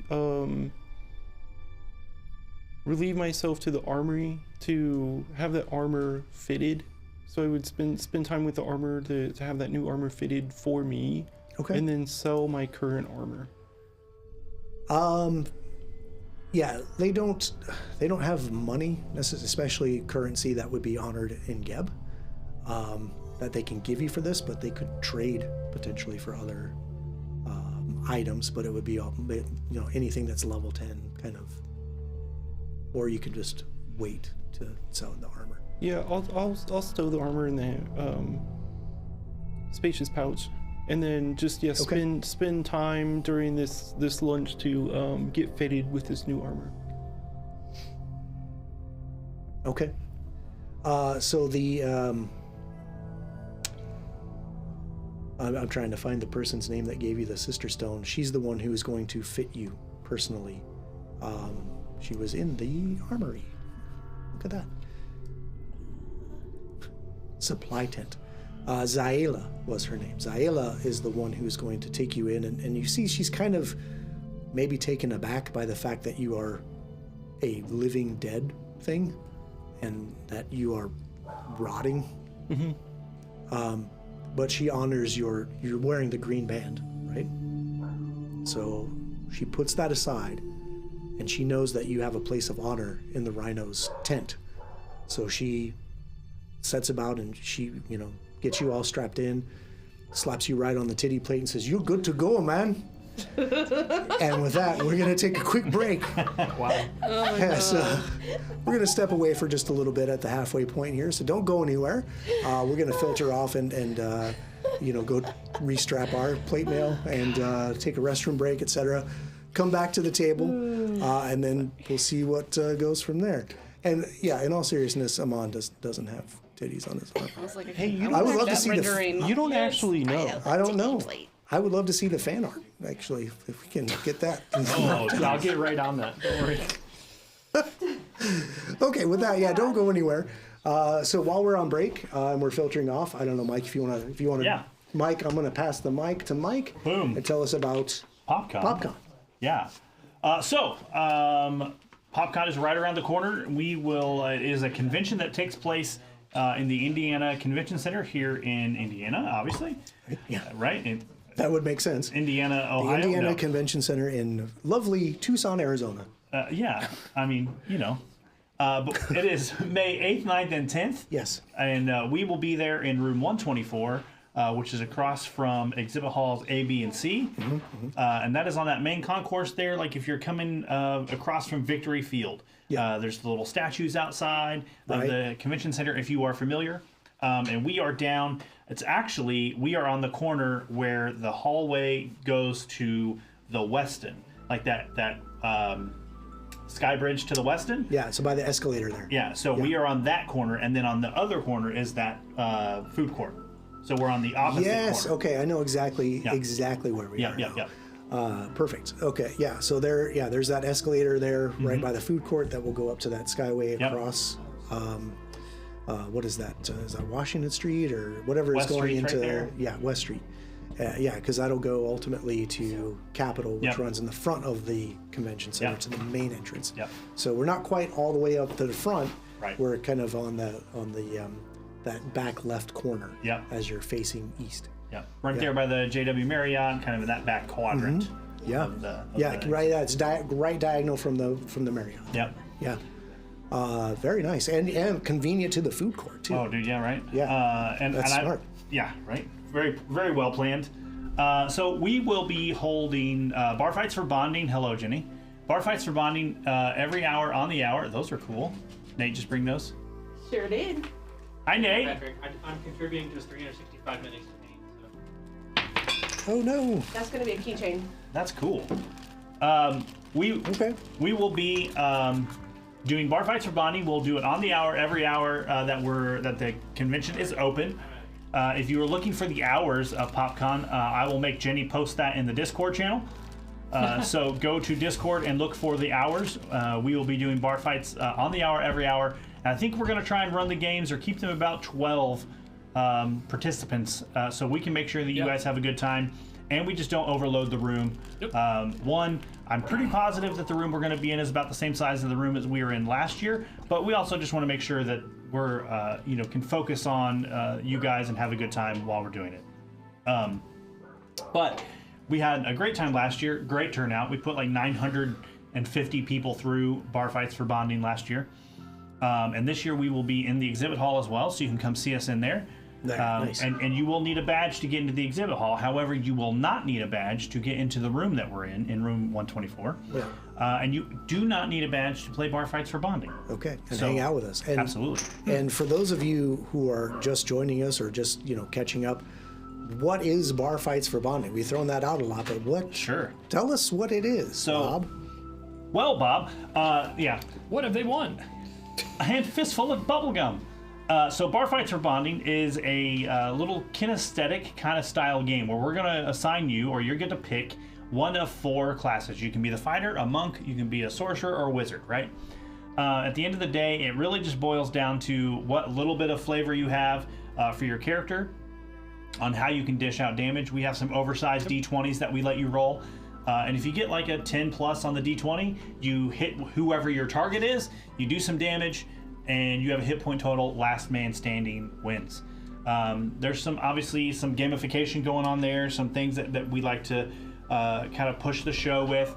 But ultimately, if you win one of the nightly seasons of Bar Fights for Bonding, so let's say you play on Friday and you win, we will invite you back to play in the championship round on that day. So there'll be a championship round on Friday where all of the winners will come back and compete for a really awesome prize, which we still we're not quite inside the window that I can tell you what that is, but we will be offering some really awesome prizes for you that have been worth it all the 4 years that we've been partnering with PopCon. So you know what the prize is going to Yes. be. I will say, I don't know what the prize is, but seeing the excitement on the faces of like the winners last year it's a pretty good prize. It was a very good prize. And I can tell you, we had people that came from Louisville and drove up looking for us to play. And we had multiple people from Louisville actually drive up to Indianapolis to take part in PopCon. And they specifically hunted us out to play Bar Fights for Bonding to run their chance to win that prize. So Yeah, it's going to be a lot of fun. I'm really excited about it. It'll be a very, very good time. We have a lot of improvements that we're going to do in the room this year. Better quality of life for us while we're there, and obviously a better experience for you guys while you come and hang out. And then, man, the exhibit hall is going to be a whole different challenge. We've normally not been in the exhibit hall, but we are going to have a presence in there this year, and I'm super excited about that and what that's going to turn out. A lot of question marks still, as this is our first kind of run in the exhibit hall. So I don't know what that is going to translate to or how that's going to Yeah. look, but I'm super excited about I think the it'd be great. opportunity. I think it'll be a space to kind of talk about, more of what we do with Yeah. other creatives Yeah. that are going to be at the con, right? So, I'm super excited about the networking side yeah, of it. tons of authors, tons of artists, Yep. tons of, kind of crafters, right? Like people that make all kinds of really cool stuff. Yep. And it'll be good to kind of mingle with them and kind of get to know what they're doing and have them get to know what we're doing. And also it's a secondary point to kind of funnel people towards the games and the room to kind of better showcase what we're all about Right. at Elite Encounter. So I'm pretty excited about that. And also, you were mentioning the Discord. Yep. That's a great place. I always try to check on chat. I check YouTube and I check Twitch to see if there's anything that we missed. Right. But sometimes we do miss stuff. So if we don't get to a question or something you want to talk about that we didn't see, put that in the Discord. We'll respond to you. We'll get back to you and we'll have a good conversation. That's a great place to kind of build that community that we're Yep. trying to build. So we definitely want to interact with you on there. Because it's a good time. We're always talking about the games we're playing. We want to hear about the games you're playing. Right. We want to hear about whether or not you're coming to PopCon, Right. or what you're most excited about PopCon. Yeah. We're looking forward to. How was your childhood upbringing? Right. And Yeah. your relationship with your parents? Yes. Wow, way to bring it back to the. Yeah. Was intro. it triggering when Patrick talked about abuse? That was I saw it in a movie. I don't Actually, I there don't was a really good discussion the other day, and I just asked like what everyone's plans are, what games they were playing this weekend, and a whole bunch of people chimed in on what they were going to do. Some of those spring sales, man. I'm yeah. thinking of some games. I binged this game this weekend. It's Yeah. like a Lovecraftian fishing game. Yeah. Oh, dude. I was in. Dredge? I was in. I gotta learn Dude. more about this. Dude, I 100%ed that game. Did you really? that one. Did you really? Yeah. I It was never great. finished it. It's so good though. Yeah. Dude, you'd love it. All of Patrick. the aberrant versions of normal fish. Super cool artwork. Yeah. Very neat. Yeah. Ties right back into surprise we're playing Call of Cthulhu, right? Yeah, everybody make a sanity check. Oh no! As we come back from break Whoa. and don't know what the hell we're doing. I do still have some percentiles in my dice, even though we don't use them in 2E. Yeah, isn't that weird? Like, we gotta invent a subsystem where we get those percentiles going again, Did you right? say dredge? Mm-hmm. Okay. Is that the name of the game? Is Dredge? Yeah, Yeah. the name of the game is Dredge. Oh, okay. I'm gonna have to check it out. I've actually heard of it. Yeah. Never played it, Yeah. but I have heard of it. This is on Steam. Yep. Okay. I don't know if my system will accommodate it, but I think Get a you'll be better okay. system. okay. I think you'll be all right. What's that?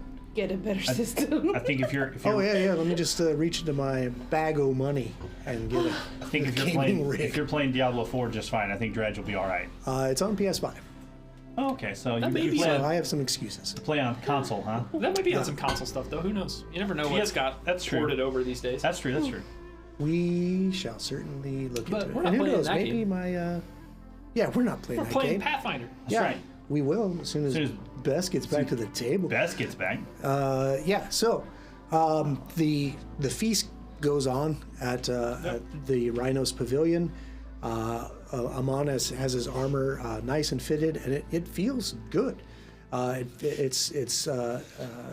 It's snug in the right places, but it allows you the mobility to still be active on the battlefield and defend your allies as you are wont to do. And the green is a cool touch. While we're eating dinner, I will cast Enhanced Senses again, Oh, and I will purposefully watch what Mert is eating.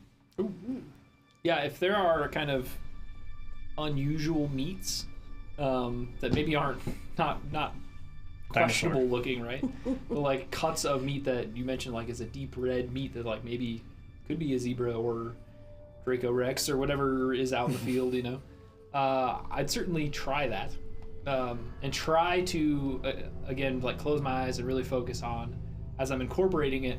Try to focus on like the texture and like the kind of bounce of the sinews, right? Like try to really focus on like what makes this different from other meats. mm-hmm. Even though like I may or may not get any real like sensory experience from it, just kind of like this practice of trying new foods and being excited about trying new foods Sure. and trying to compare them to what old foods, other foods taste like. Yeah. Even though all the sensory experience of eating food is not something that I get to fully experience anymore. Yeah. Do you even taste anything anymore? Right. Yeah. I would imagine not. And it goes as far as like I'll watch Mert for a bit and he'll do what he's doing, and then I'll kind of shift over to kind of like watch Alara and less about like what she's eating and more about like as she is like, you know, when you're sitting at a table, you kind of like slide your hands back on the table, that sensation of like feeling the table in your hands. Like, I don't know that she actually feels that. And so as she's moving her hand in the table, I'm just kind of moving my hand across the table. Huh. Interesting.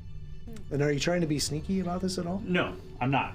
But I'm not necessarily like eyeing her down and like moving my hand like this as she's moving. I'm just kind of like sitting at the table and I'm eating, but I'm also just kind of like watching, and as they're moving, I'm just kind of moving.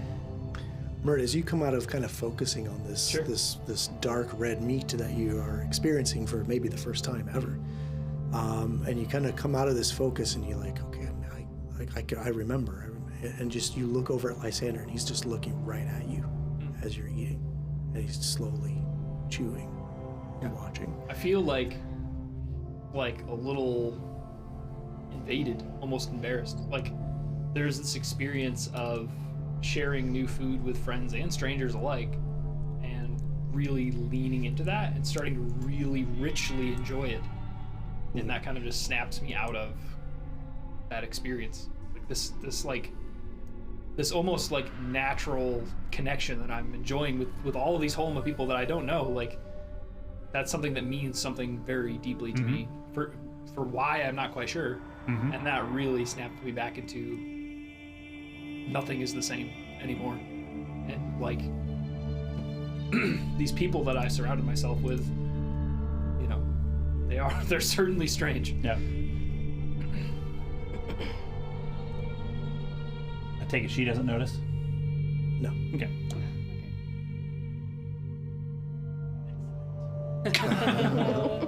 Yeah, you don't have to be creeped out yet. Says I find it creepy. But Oh. Hey, okay. Yeah, so anybody else doing anything during this meal? I know we've got your armor fit. Ophelia, anything in particular? Okay. So as the last of the food is kind of taken away and she's poured a big horn of ale for everyone to kind of enjoy as this kind of last. So when will you go to this these monsters for me? She takes a big quaff out of her massive horn of ale. It's like lunchtime, right? Yeah. We know where it is. Mm-hmm. How far? We can How go far tonight. would I think that it would be? So Lysander, I imagine, pointed out the tree in the morning. So from this camp back to your camp on horseback is a couple hours, give or take. And then from your camp straight south to the dead tree, you're guessing when you were looking at it. Give me a survival check to kind of assess like maybe the distance. 27. Yeah. It's probably a good 10 miles to 15 miles, depending on how big this tree really is, to get there. It was pretty far on the horizon, but you're guessing 10 to 15 miles, and if you're on horseback at a clip of 4 miles an hour, generally, you could probably get there in 3 or 4 hours. So 3 hours back to camp, or 2 hours back to camp, 3 or 4 back down there. Be getting pretty close to nighttime. I think we could deal with what we need to deal with and get back for a late night. There's nothing wrong with that. Well, I mean, it'll be nighttime by the time we get there. Yeah, so you'll be traveling back in the dark. Unless you just camp right there. Or have a funeral right there, you never know. And is there anything, because Mert, I can't remember if this was Jacob knew something or Mert knew something, but is there anything that we know about a better time to attack, or does that matter? I think Mert's basic understanding of ghouls, ghouls are common in Geb, right? Yes. So I think that his basic understanding is that they can see just fine in the dark, just like most all of us can. So there's no real so there's disadvantage. not going to be a... Most. Not everybody. No. Like I said, most. I think just Not Mom. you. Not you. Not pointing at you. There's only one now. But there's no advantage to showing up at a particular time. No, there's no time of day where they go dormant or are hindered by the daylight that I know of. Okay. Yeah, that assessment is correct. I think we can head out after lunch and make our way there. Yep. Is that agreeable to you? Oh, if you are anxious to get rid of these monsters, then we can plan our attack on the Zuntitians straight away. As soon as you report to me these monsters are destroyed, we will launch our attack. Then I'd recommend getting ready. We'll be back soon. Well, then let's not sit around any longer. And she gets up and she's very, like is excited Flips about the the- prospect of true battle. Flips the And lunch table. maybe she's been kind of sick and tired of just sitting in this camp looking Yeah. for statues when she could be taking the fight to somebody. Right. She's excited. Well, I think that. Yeah, I would basically explain: have your people ready so that you can attack at dawn tomorrow. But basically, Oh, I like how you think. And yeah, she after that she just kind of dismisses you and she gets right back to her table and she's like, "Oh, look, all of you." Let's go. Yeah. Yeah. And you notice that Aeleka is gone right to the table next to her and is helping her plan this battle. Like Interesting. she's some kind of lieutenant. yeah. Okay. So how do you guys want to do this? Do you want to go back to your camp first Your and armor then looks good. to the tree, or do you want to just take a straight southeasterly trek to the tree through unexplored territory? You want to get Remy first? I think it strongly depends on whether we can see the tree from the camp, which we probably cannot. We can see the tree from the camp. From your camp, From yes. our camp. From the From here. ridge camp here, I don't. Maybe you can make out what you think might be it in the distance, but you lose sight of it here. And then- Probably to the camp first. We'll go back, We know we're gonna get in a fight. and I'll swap out Remy. Okay. Put him on the other horse. Like, we got the extra horse from Seldig, Sure. and so I'll have him just kind of like sit on the horse. We'll take him. That way, when Can we a get there, large creature ride a large horse?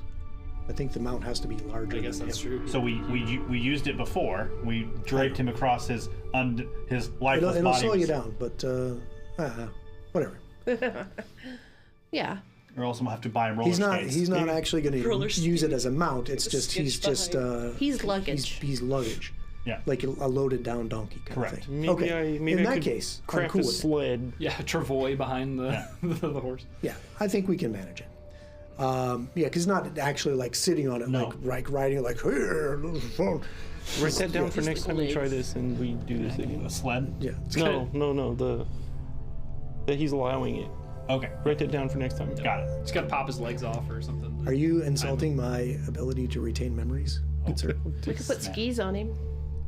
Skis. Okay, now we're getting way in the weeds. So, a couple hours go by on your horses. You get back to your camp. Remington is still there, kind of just pacing back and forth. You get geared up to head for the tree. Yep. Anything else you're doing in particular here? The two guards that she has offered you have followed you on their zebra mounts, and they will take up guard positions in your camp. Great. Okay. And they're looking around and assessing your camp and nodding and like, yeah, and they set up like defensible positions. They notice that berm you've created, and they're pointing it out and talking in their own language. Like you can almost get the sense that this is a smart idea, and they're going to use that as part of their like patrol. Yeah. Hey, these scabbags aren't stupid. Yeah. For the most part, you really get the impression that the Nawanians are impressed with you, not just the rhino. Like going, oh my god, what is that? Yeah, they're probably a little creeped out by, but I mean, Thank goodness. To be fair. at the camp. They just strapped their armor on a zombie. I mean, come on. yeah, your whole party is, but being this close to Geb, they are familiar with the population of Geb. They're not. I don't hear what you're saying. Are they familiar with a 9-foot tall zombie in a yellow jumpsuit? The yellow jumpsuit, maybe not, but yes, they have seen very large zombies before. Okay. Don't be jealous. Yeah, Hulamog has a Totally long jelly. history of, shall we say, interactions with Geb. Sure. Yeah. So this is kind of odd that you have kind of forged this tenuous relationship with this tribe. But who knows? It may lead to future benefit for you guys as bloodlords. I mean, it's hard to say. It could. It very well could. So you make your way southward towards this tree. And after about 3.5 hours, you start approaching this tableau. Now what you're seeing is you're coming from the north. Let me just pull up my big old map. Because coming from your camp, you're passing through these kind of large, like, hogback ridges of rock, and passing through these kind of gullies, and I do actively, while we're riding, I do actively want to keep searching for this ancestors of Sure. okay. just. With the green. Yeah, no, I'm not. With the arm. I'm not anticipating that we will actually find them, but I am, like, as we ride by every statue, I'm like, Yeah, there's plenty to look at Yeah. to entertain you on the 3.5 hour ride. sure. But as you start kind of, going down deeper in the valley, you can see as this tree is resolving in the distance that it is over 200 feet tall. Woo! This is a massive tree. And it is kind of set on the southern shore of a lake, of this still kind of black water. And there is this large ridge that runs along the northern and eastern kind of side of the lake, while the tree is kind of on the southern shore of the lake. Now, there are other trees. Obviously, there's a source of water, so the vegetation here is thicker, but it's still an arid badlands. So the trees are sparse, but they are close and clumped nearer to the water. But this one tree rises up like a monolith out of this area. And as you get closer, you see that there are 4 battered carts crowded around the base of an enormous dead tree, its skeletal branches casting grim shades of shifting shadows on the ground below. Several broken branches larger around than a person litter the area. So basically what you see here on the top-down map. And that's what you see. Now the tree does appear to have this massive kind of hole in it, right? So if you think of like these large old trees that, it's kind of a trope to have a big tree with like an entrance in it. Sure. And it is pure black. Like the heartwood is kind of rotted out core. Exactly. Yeah. I would dismount from my horse, Okay, have my shield and khopesh at the ready, sure. and I am defending. Okay, that's a great exploration mode. As you're approaching this camp. I will get off Frederick and transfer that life energy. Okay, so Frederick collapses down. Do you like shovel him up and scoop him into your bag, or? Yeah, just pick him up and put him in the bag, man. Yeah. Okay. I feel like he's one Just of trying to envision a horse skeleton disarticulated and like how big that is. And like Probably the pretty effort big. of like putting that into a bag. Or do you just leave him in a pile where he sits for now? No, I put him in the bag. Okay. I'm gonna tie my horse to one of these branches. I'm assuming Mr. And also Yeah. dismount. Mr. Remington. Okay. Yeah, it would be really bizarre if like a horse skull alone is like the size of your like, chest. Yeah. Yeah. Putting that It's a in a bag. massive amount Yeah. of bone material. Yeah. Like I'm just thinking of like, this is a big animal. It is an interesting visual for sure. Rib cage. I mean, he's got a lot of bones. Yes. I will be entering sneak. Almost as many stealth. as we do. What's that? I'll be entering stealth. Okay, so that like avoid notice will be your. Okay, so I'm guessing Mert is also Sure. kind of I'll in be the scouting frontish from the area. front. Scout, defend, avoid notice, Searching. searching. Okay. Okay, so we'll get some perceptions around the horn, and for you, we'll give a secret stealth roll to see just how good you're sneaking around. Let's pull up Ophelia. You have gotten a lot better at this since your times at the farm. Certainly. Okay, so I have to write down some numbers. I will never remember all these numbers. Okay. And this, if something were to kick off, then we can potentially use this number if you so choose. Here we are at the edge of the map again. Yes. Okay, do you want me to just put you right in the center, right in front of the tree? We could start there. But you see, as I said, these 4 destroyed wagons that are a different kind of construction than the Nawanian wagons. Okay. Still feel very like South African, like still feel very cultural. Yeah, so or they're just- definitely a Holoma design Okay. based on what you've seen at the Nawanian camp. Gotcha. They're probably the similar, but there's a different style to Sure. them that Yeah, would yeah. indicate, maybe some slight tribal differences. Gotcha. How about age differences? Like, are these Oh, good point. old? Like rotted away and ancient. Dust covered. They are not rotted away. They are That's a good question. almost in the same shape as the wagons you saw where the skeletons had waylaid the Nawanian scouts. Okay. So It's they're likely That the is a other great camp. question. they're Yeah. recent-ish. In fact, that is a skullbone question. Ooh-wee. Yeah, no, I agree. Like you have Thank that you. direct comparison between the one that we saw from the Nawanians and these certainly similar but different. That's Yeah. great insight. Similar but different, and also they're not like rotted and eroded and like dried out wood. Right. These were in working order, possibly just days ago. I'm just gonna kind of push Remy forward into the camp, just kind of out in front of us, just kind of like he's big, he's intimidating, he's like a 9-foot zombie. Are there any tracks around? Like, is there any recent traffic? Oh, so you're gonna go drop out of defending and go into survival mode. Momentarily, and then once I'm done investigating, that'll go back into Momentarily. So, so in the quick moment, yes, you notice that there is a lot of tracks around here. And that's the information you can get as you're like, people came through here, yeah, back up into defending. like fresh tracks. You want to spend some more time survivaling and we'll take you out of I'll just- defending mode because I'll there's just one point- exploration activity. I'll point out, like everyone stay sharp, which seems like kind of no shit a little bit. You know, Everyone stay on your toes. I don't have toes. I will. I can't. I'll move up next. I want to move up next to Amon, and I'm gonna, like, kind of lead.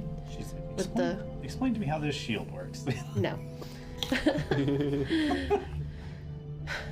I'm going to look around at the tracks There you go. and stuff, and see, like, maybe if are they the ghouls? Are they the people who own the so wagon? you're no longer paying attention to how stealthily you're moving. You're now going into survival mode. That's fine. Okay.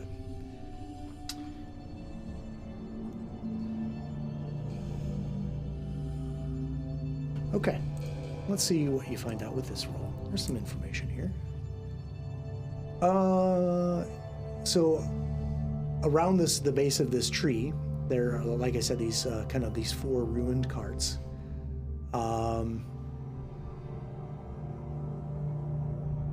Yeah, there are dozens of barefoot tracks all around the carts, and with this roll, you can make out just the like claw tips on the ends of these bare feet, and then there are some sandaled footprints like near the carts, and then like blood spray and spatter that's kind of dried into the sandy ground here.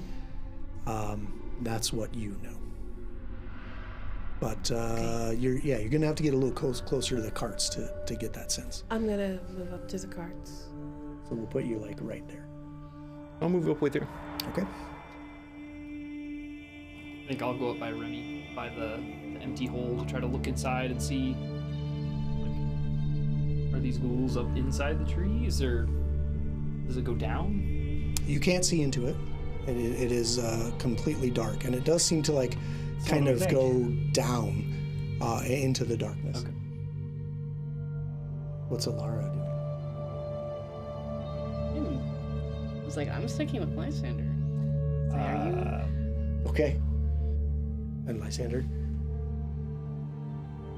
I just want to move like 10 feet just toward this. We're just in where- exploration mode. You can just tell me. Yeah, I know what you're doing. But I just want to be kind of yep. And I'll stick, like I said, I'll stick up with him, and then there's nothing in unusual that I'm sensing, right? Ooh, your spirit People- sense. Senses. There are no senses of like spiritual energy Okay. here. That's in 30 feet or something like that. Yeah. But as you're kind of bent over this cart, kind of looking at this smattering of tracks all over the ground, this obvious chaos of whatever happened here, looming up out of the cart Ooh. is a creature Ooh. with a long, lolling tongue, long claws, Ooh. and it was undetected until it jumped into the fray.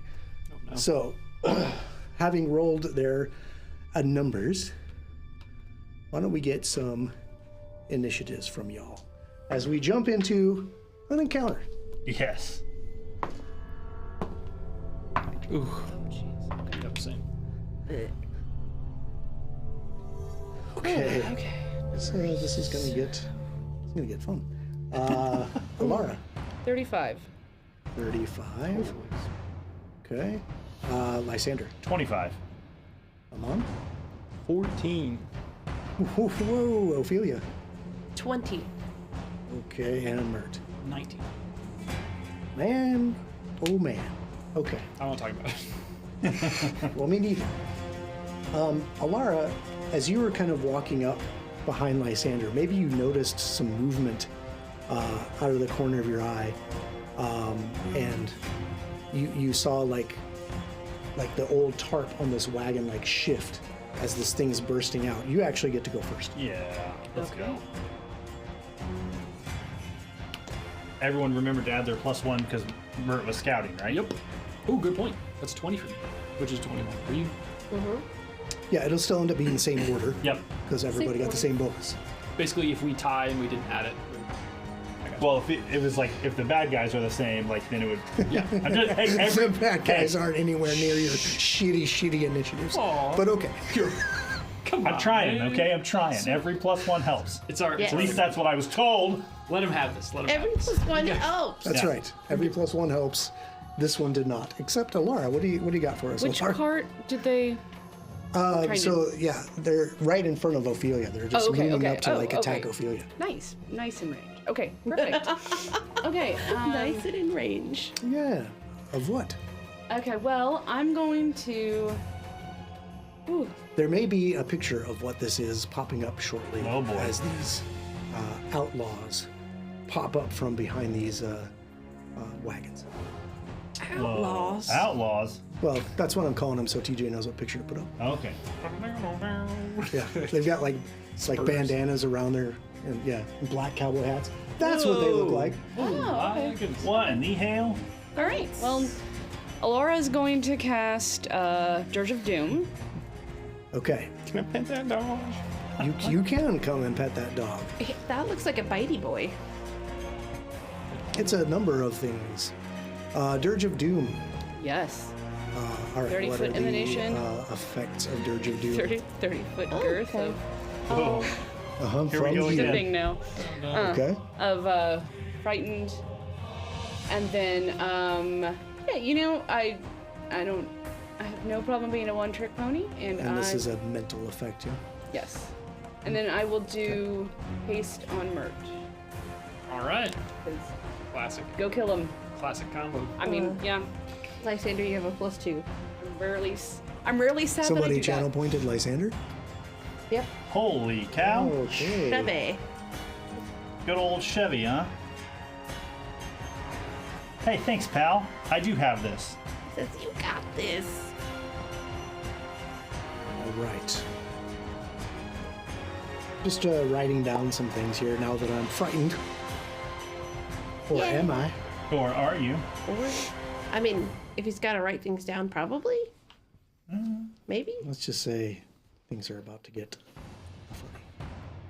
Funny. Funny.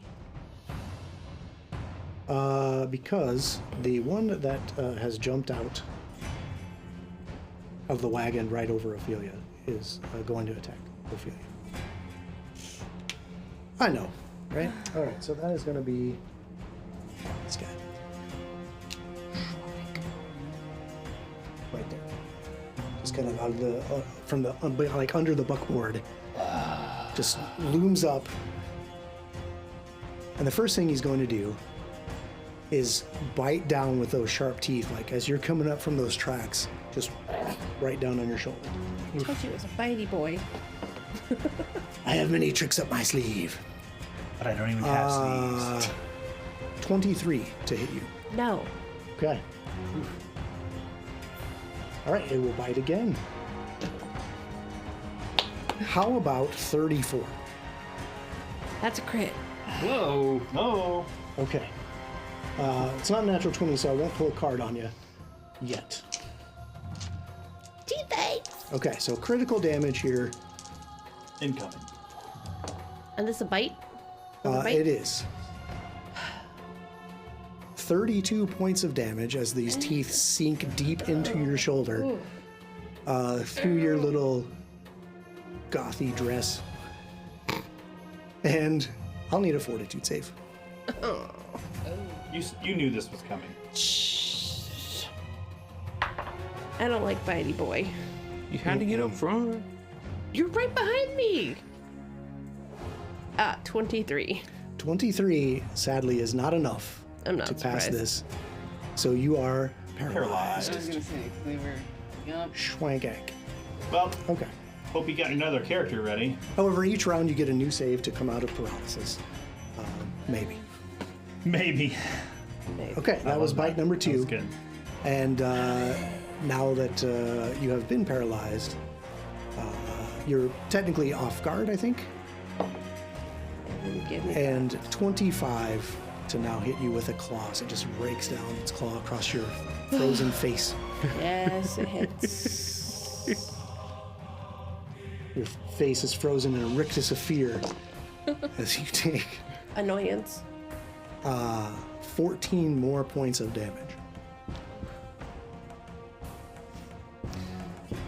Okay.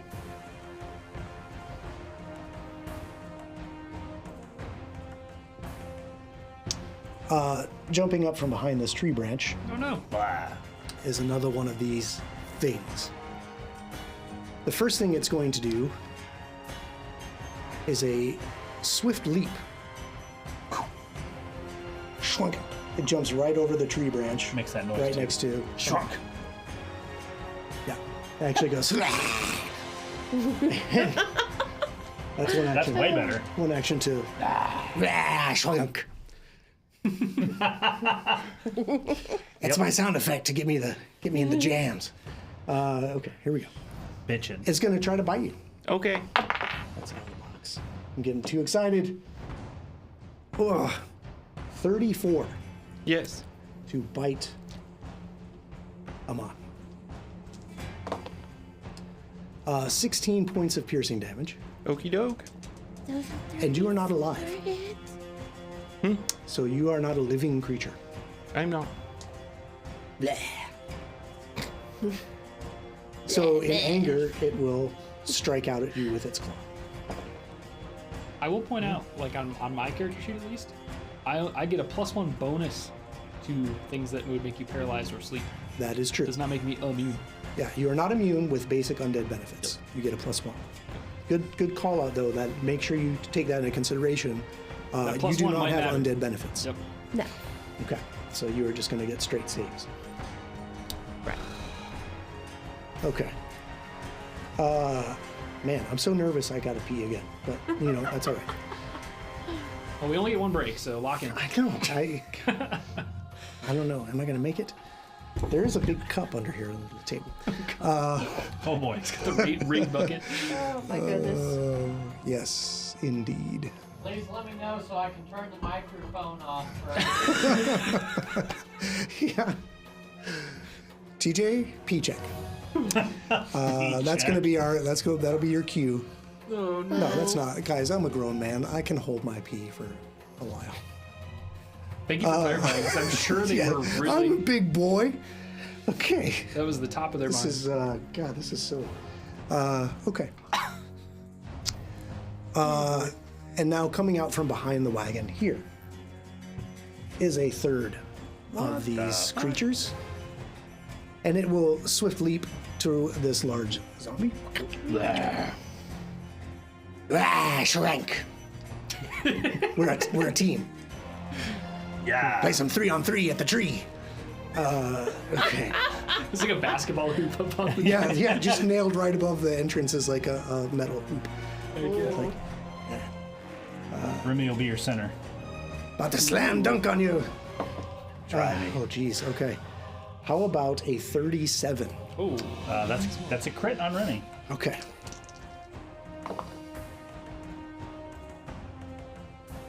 Ooh. Is that right? 34 points of damage? I don't know. I can't see the dice. Nice. All right, well, just for that, I'm going to do it again. double. Yeah, 34. 18 and 16, 34 Okay. on the crit. So that's one good bite. And yeah, you're not alive, but you're very large, and I need to take you out. You're rotting flesh. And what of these creatures cannot deny some rotting flesh to taste on? Apparently this one, because it's a 19 to hit on that. That'll on miss. that. Okay, that brings us then to Lysander. Great. So we're going to command Remy to get that thing in front of him. Get that thing in front of him. Okay, Yep. I got him. He's going to grab him. Go and try. This is against my fort DC. Athletics? Yeah. It's his athletics against my fort DC. So that's a 34. Okay. Will be grabbed. Great. And then he's going to bite him. Okay. So now that I'm grabbed, I'm off guard. Yep. Bitey boy getting bitten. Yeah.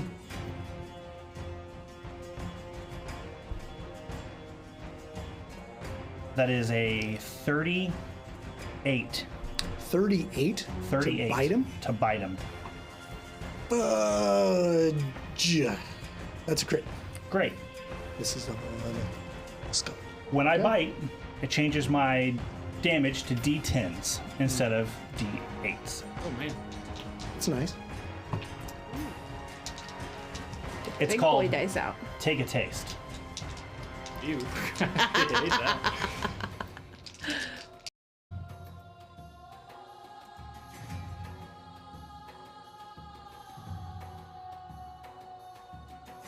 $52 points of damage. Okay. Dang. I am going to say that Remington also need to give me a fortitude save because of their stench.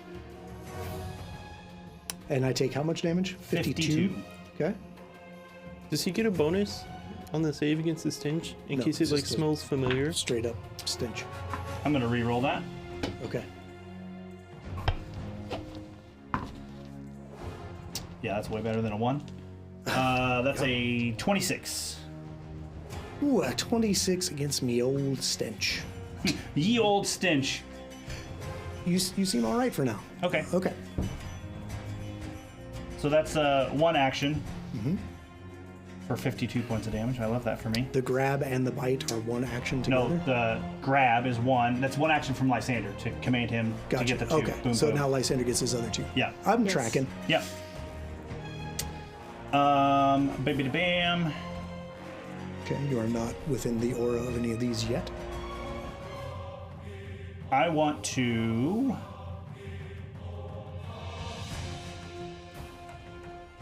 The one that's on Ophelia. I'm going to cast Enfeeble. Boop. Okay. So it needs to make me a fortitude save. Sure. My pleasure. 26. That is a fail. Okay. With a failure, he's enfeebled 2 for a minute. Whoa.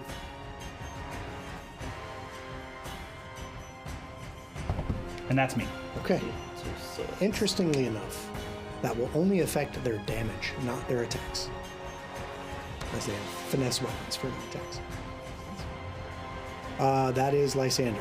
Ophelia, you are within the stench of this thing. So even though you're paralyzed, you still need to give me a fortitude save against the stench. It smells like shit, guys.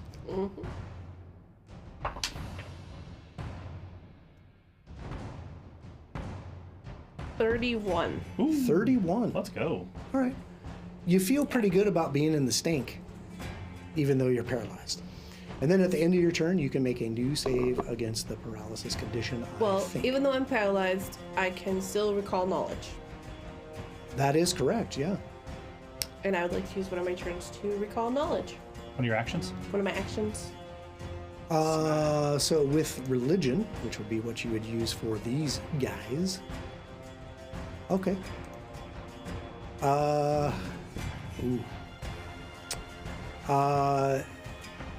Yeah, you think that these are some kind of ghouls, like based on how they're presenting, but the fact that you're paralyzed seems to lend itself to that. These are more powerful than ghouls. These are something else. But that's pretty much all you know from this. Okay. And then I get a save at the end. I believe so. Let me just double check. You're paralyzed.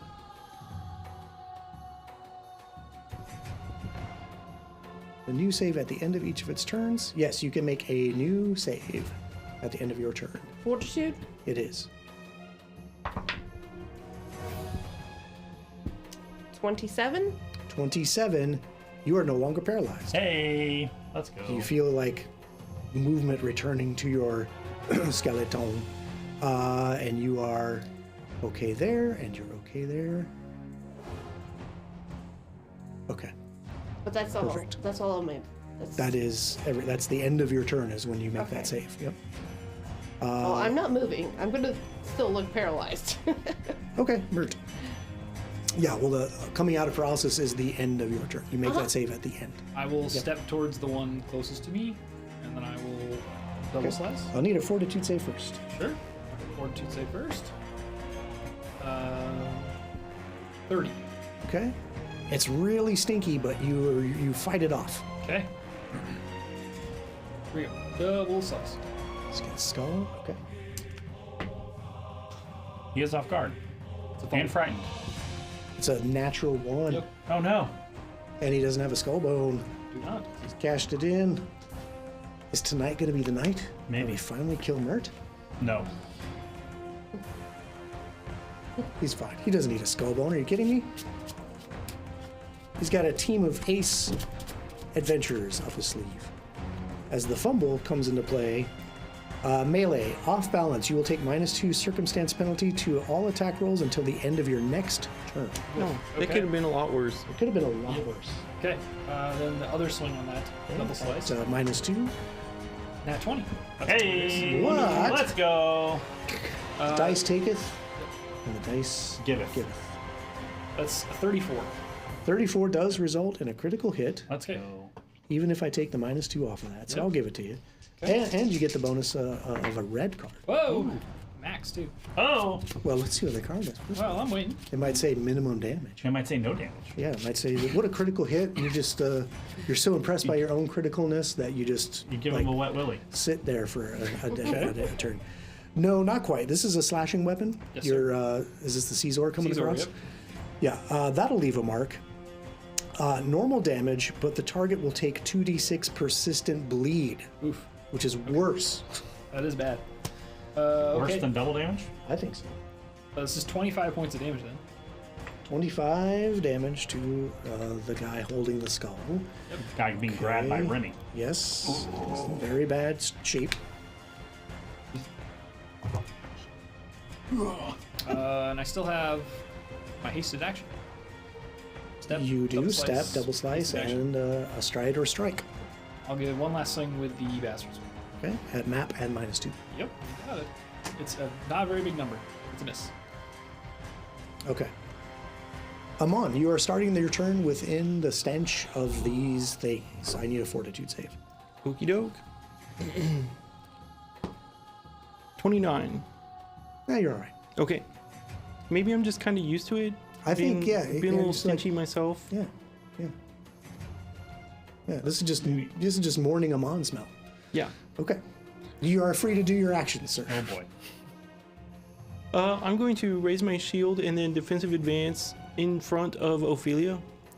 There's no space in front of Ophelia because the cart is there. The cart? Yeah, there's the big, like where the animals that pulled the cart, that thing is there in front of that.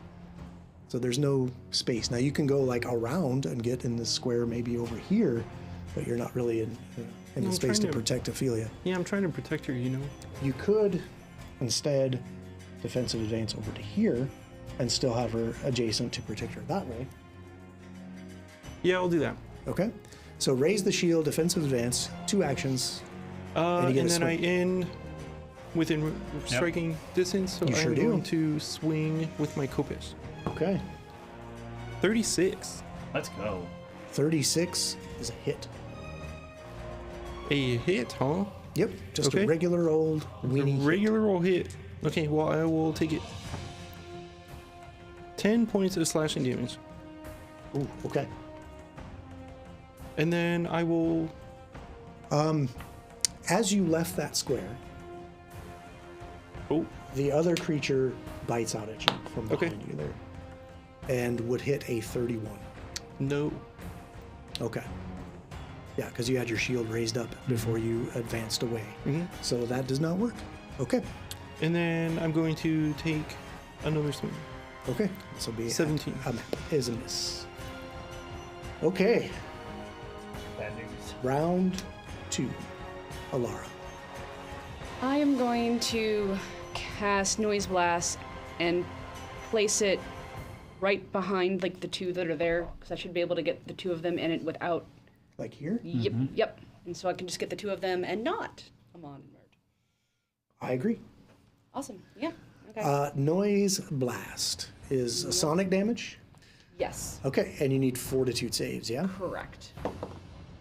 Bam, natural 20.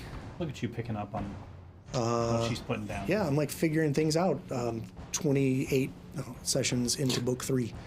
And then the one on the gravestone over there. Schwank. Natural 20. Are you serious? I'm serious. So it goes off, and the wagons kind of vibrate, and they're just like, nothing. You do have an action left. Yeah, that is true. I'll sustain Dirge of Doom. Okay, so we'll remain frightened. Okay. Mr. Gravestone is the one up there in the wagon that sees Ophelia start to stir again. So Miss Ophelia will bite you again. Wow. 39. Jesus, Oh my criminy. goodness. Yeah. Yeah. I'm going to shield warden that. So as it goes to bite you, I kind of like put my shield out, and maybe I'm a little too slow, so it just glances off of it, but it does block some of it. It is a crit. It is a critical hit. Here we go. Shield's about to take some damage. Yeah. Let's see that. 28 points of damage. The shield is going to block how much of that? 9. 9. So 19 points of damage. And I'll need a fortitude save.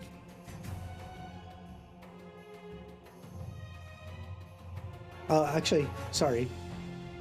17 points of damage because this is the one that's enfeebled. So the damage is affected by the enfeebled. And a fortitude save. Yes, please.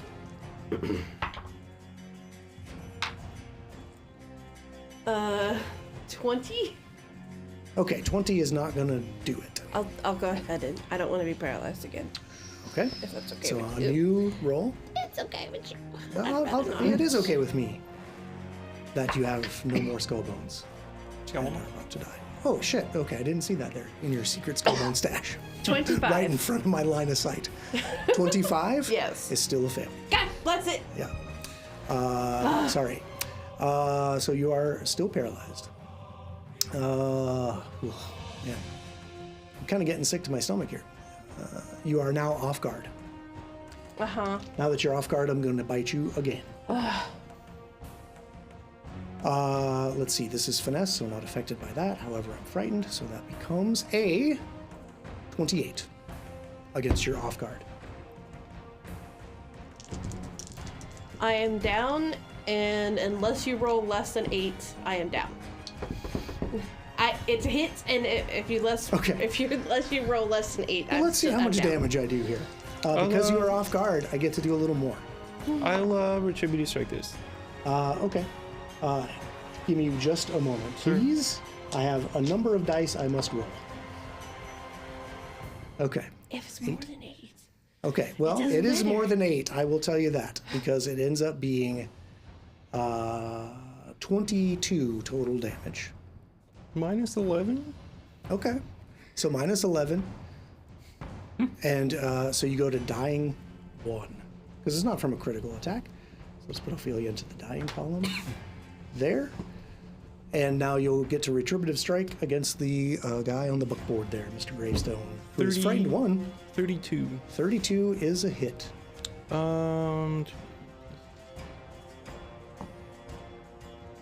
16 points of slashing damage and 2 persistent spirit damage.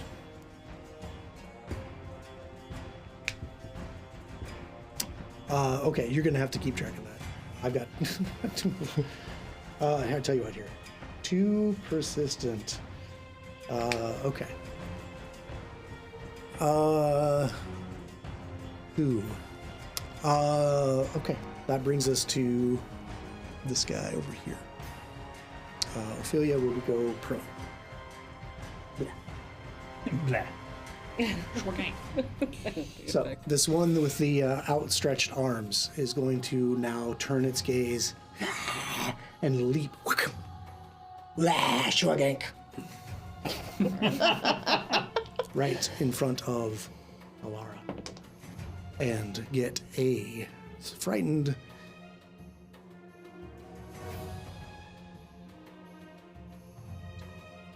33 to hit Alara. Oh, just a hit. Okay. Okay. Yeah, just a hit, just this time. Yeah. Okay. Take 17 points of damage, Okay. and you are not a living creature. So that's all that That's happens. what I've heard. Yeah. Although Lord Zithny would beg to differ. And then the second bite is only a 23. Oh, that's a miss. Poop on a stick. All right. Round to this guy. Let's see. You did not actively enter, so at the start of your turn. Okay. The one over here that's grabbed by Remington. This is the one I think has the persistent bleed going on. Yes. This is bad for him. Let me see if I have a medicine kit. Fully equipped. He does, in fact, not have him. He has some stuff, but not a medicine kit, sadly.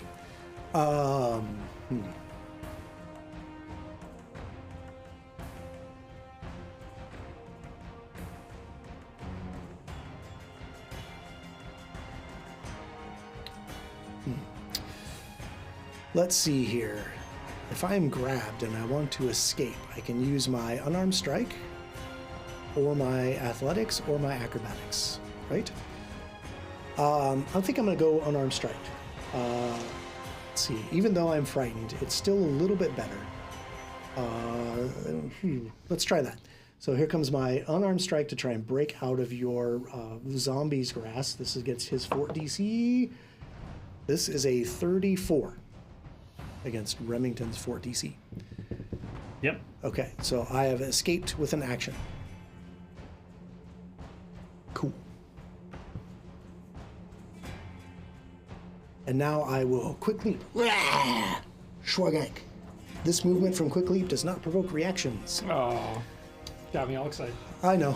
I saw it out of the corner of my eye. Like, You saw me reach for my try it. dice? He's Yeah. gonna try it. This type of movement does not provoke, and Lysander. Natural 1 No. on the... You lucky son of a baby.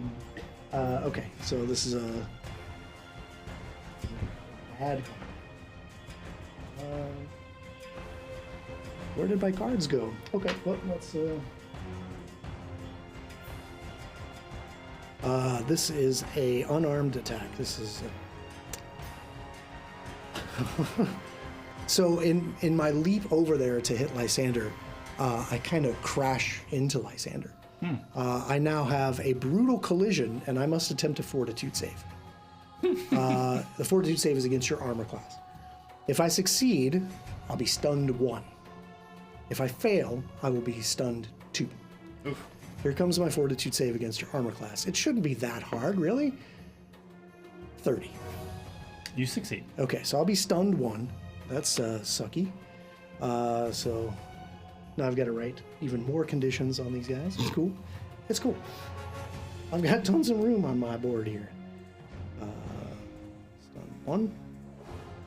And now, because of this, I must have 2d6 persistent bleed. This came when I was trying to attack Remington.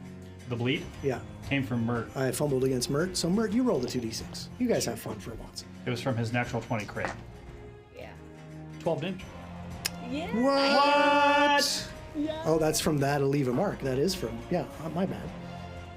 I'll 12 keep damage you up to date. to the, somebody's got to GM this fucking show, right? I know. It's a team effort. We got this. Jeez.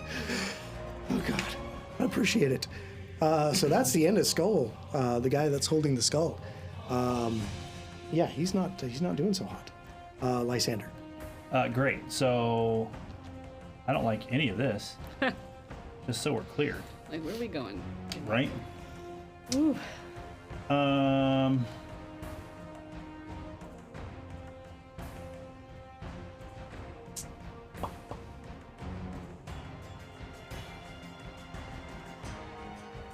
I don't want any of this.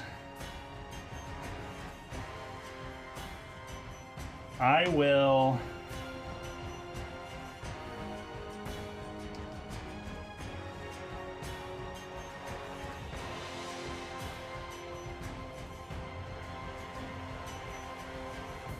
I will step 5 foot straight back. Okay. You are starting the turn in his aura, so I'll need a fortitude save as well. Great.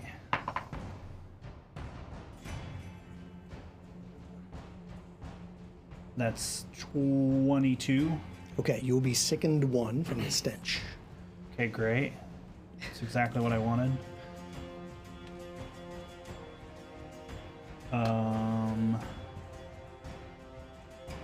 Yeah, that's good. I love that for me.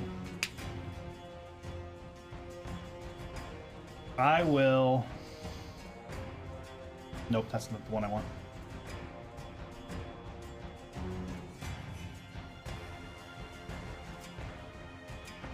I will cast.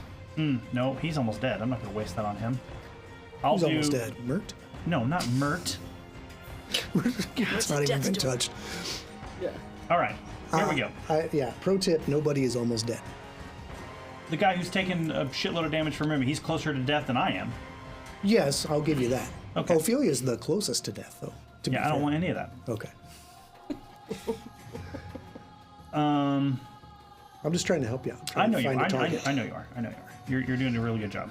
Real good job there. See, you scratch my back, I scratch yours. Is that how it works? I don't think so. Okay. I will. God, everybody's in the way. Yeah, it's a little clumped up here right now. Okay. I will cast at that guy that was hit by Remy. Inevitable Disaster. Guy that was hit by Remy. Guy who jumped. Okay, the guy that's holding the little skull. Sure, like yep. right here. I can't see that skull. I just see the Okay, I got you. Yeah. I'm he needs with to you. give me a fortitude save. A fortitude save. Let's see. What kind of crap is this against? It doesn't matter. I just need to give you a save, and then we'll see what happens. Yep. 34. Okay.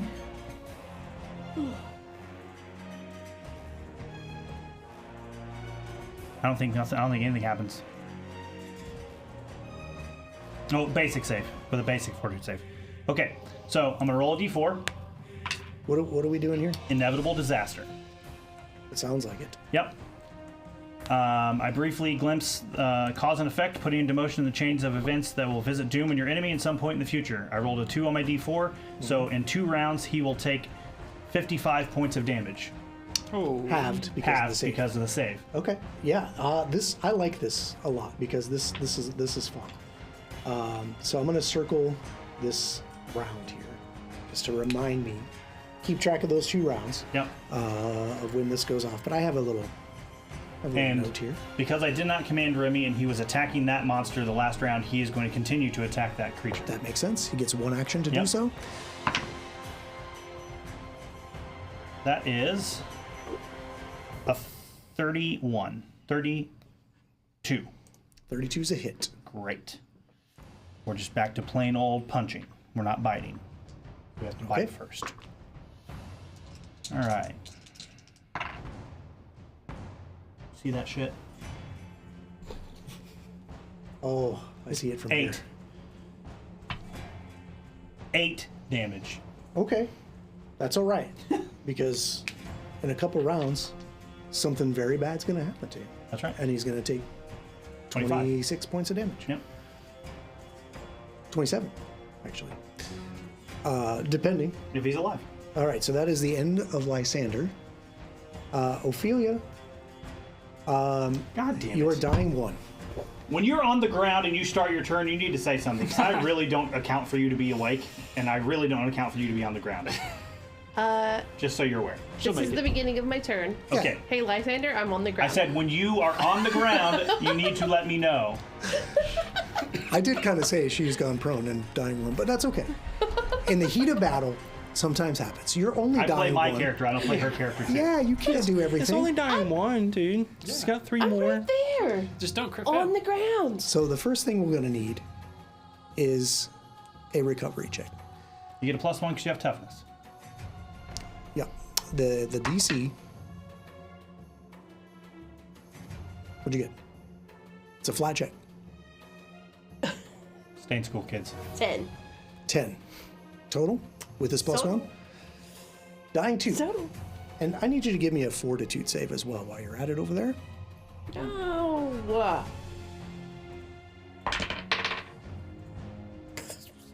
I mean, it's out of the box. Well, I always reroll out of the box over here, regardless if it's good or bad. Natural 20. A natural 20. Okay. That's pretty good. Which That is, is- a that is pretty good. 33. Yeah. So the things that I'm thinking I want to have happen just won't get to happen This Rude. round. this time. This time. But you are dying 2. I am And we'll dying move on to Mert. Hey, you have a reroll from Laura. I Bits? will. Mert, you are Oh, +2, sorry. not You have a within +2. 10 feet of anybody's stench right now, so you Right. don't need to fortitude save it. Don't worry, I'll need it later. And in fact, let me just take a look at this stench real quick.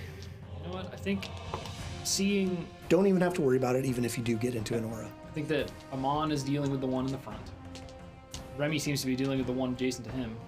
But I see in the back line that there is one tearing into Alara, and I don't know where Ophelia is. I probably can't even see her on the ground. Yeah, it's kind of she's behind that wagon, like in front of that Yep. wheel, and what is that thing called that attaches to the animals? The thing. The tongue. Yoke? Yes, Yoke? the yoke. Well, the yoke is the thing that goes over them, and then the thing that the thing, I got you. the John. I think it's the tongue. And all that, John. I Sounds good to will me. sudden charge and Okay. loop around the long ways to kind of get next to, in between Lysander and Alara. How there. far is your sudden charge? 70 feet. So I'm guessing you want to go around where you do not provoke any reactive strikes from any of these creatures. That's the idea. You should have the speed to do so. To there. Yes, sir. Okay. There's Then your I sudden charge. will attack with my Vasp Sword at that guy. Okay, that is Mr. Arms. That is a still -2. Yeah. So 28. 28, because he's frightened. Hits. Okay. Here we go. First blood on this guy.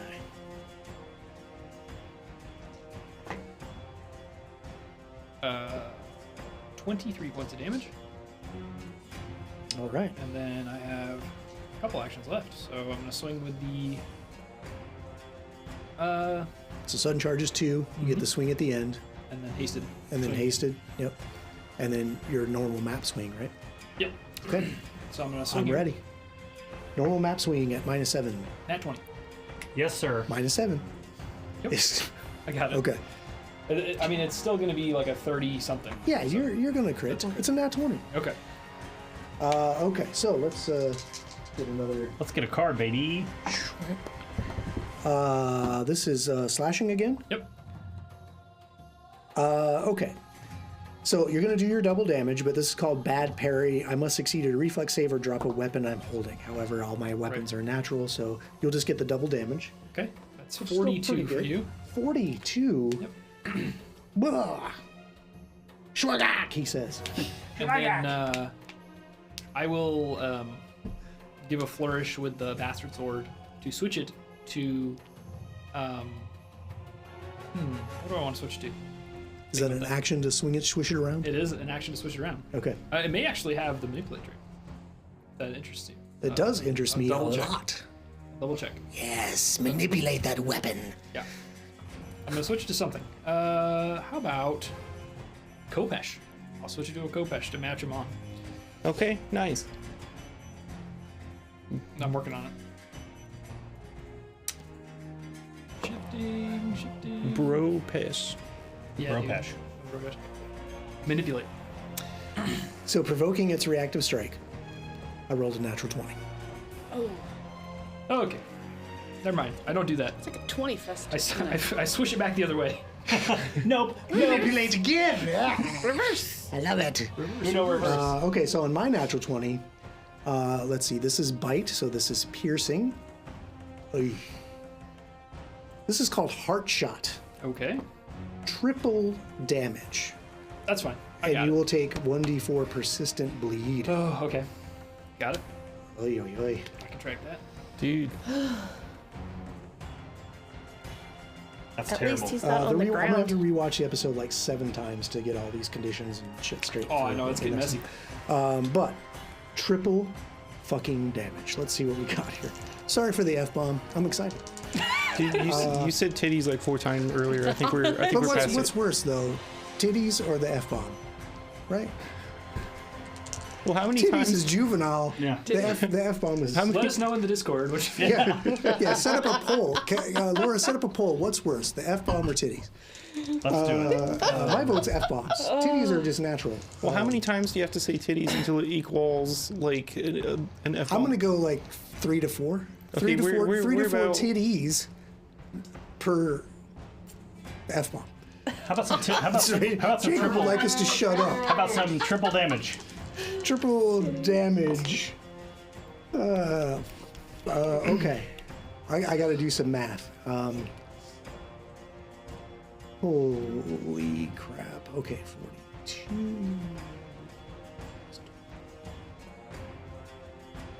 66. Okay. Piercing damage. I was really concerned when you said 42 that was the unmultiplied damage. No, that would be super nice. No, it would not. So it is 66 total. I gotcha. You're not currently off guard to me. Nope. So there's that. Okay, so you've manipulated your weapon and you've got heart shot and now you're bleeding D4. Yep. And it is in fact the end of your turn. Sure is. So here's some blood damage for you. Go for it. 2. Okay. And then you can make a flat check to stop the bleeding. Yep. 12, so no. Okay. I guess I should get my flat check on my guy who bled too. No. Okay. That's the end of Mert's turn. Not quite the end of Mert. They really set up a poll? Yeah, these are Okay. Yeah. Well, when will we close the poll so I'll know the results? Sorry. Because I got to balance my. Okay. Hey, question. Persistent bleed damage. Is that physical damage? No. Doesn't apply to my damage reduction. No, you don't damage reduce bleeding. Okay. But if you had like persistent fire damage, would you be able to? That's not physical damage either. That's No, I know, but I'm energy saying damage. like if you had resistance fire 5 and you had persistent burn Potentially, 2. yeah, Okay. but I don't think bleed is physical Okay. damage. I think the physical has been pierced enough to where you are bleeding. I guess fair. No, I'm just curious. Just thinking it through. Understand? Stay tuned next week for Actually, where I inevitably fucked up something. No. Okay, I'm come sure on. it makes It is sense. the start of your turn, Is it my turn now? and you, Welcome back. yeah, you get to make a fortitude save from the stench. Actually, you passed it already, so you're fine. Question. So did the little Mr. Skull there? Did he take 2 persistent spirit Spirit damage? Yeah, his sure. last turn? Yeah, and I guess I can roll to overcome that too. Nope. Okay, so he's still gonna take that at the Okay. end of his turn. Thanks for the reminder. Yup. Okay, so I'm there. Is that the skull guy, or was it this? This was the guy with the gravestone, right? The first This one. is the guy here that's Yep. got the damage. The one in retributive struck. Yeah, the Yeah, one that that's has him. struck down Ophelia. Okay. Yes. Yeah. Not So- to rub salt in the wound. By the way, I'm down. Yep. We're on it. Okay. Speaking of, so I hear Ophelia go down. Dying. Yeah, there's an unceremonious thud next to you, Yes. and And the ruffle of gothic dress. yes. And I see, like, over my shoulder, I'm kind of frantically looking around at what's happening to my friends. Like, I see Alara and, like, Sandy Mert run around, and he just gets pummeled. And I'm just kind of, like, frantically, like, how can I get back there? And, but I have these ghouls on both sides of me, and I can't really get out. Yeah. So I just put my shield out at the one in front of me, and then swing at the one behind me. This one here. Yes, I'm Okay. swinging at that one.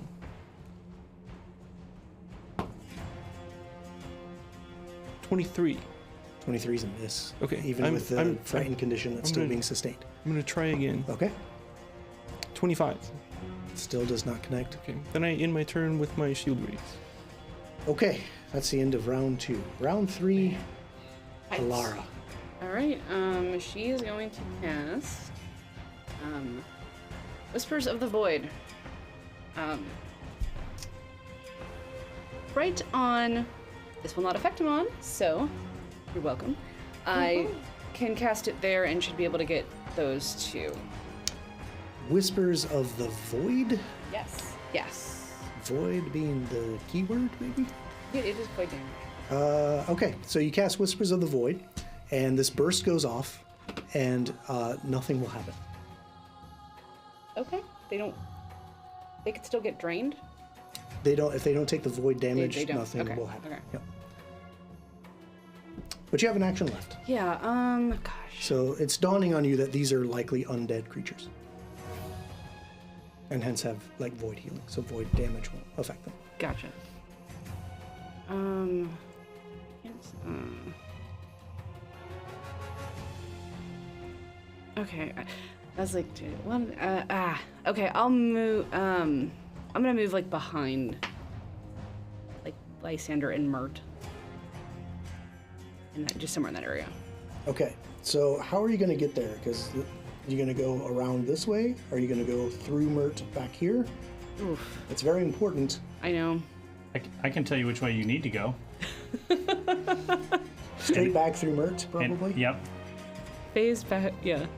Phase backward. I was like. So there's a moment where the two of you, your ectoplasm, like intertwines as she passes right through you, and it'll provoke a reactive strike from the dude here. I'm glad you made that weird. Didn't he already reactive strike against Mert?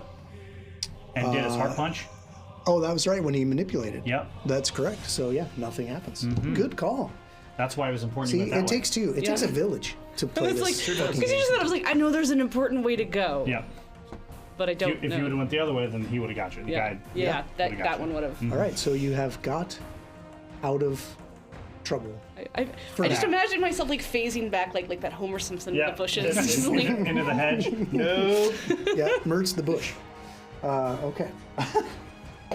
Okay. Phrases you never thought you were ever going to say. This is the gravestone guy. Okay, so Ophelia is already Mon has down there. down. These are some evil dudes.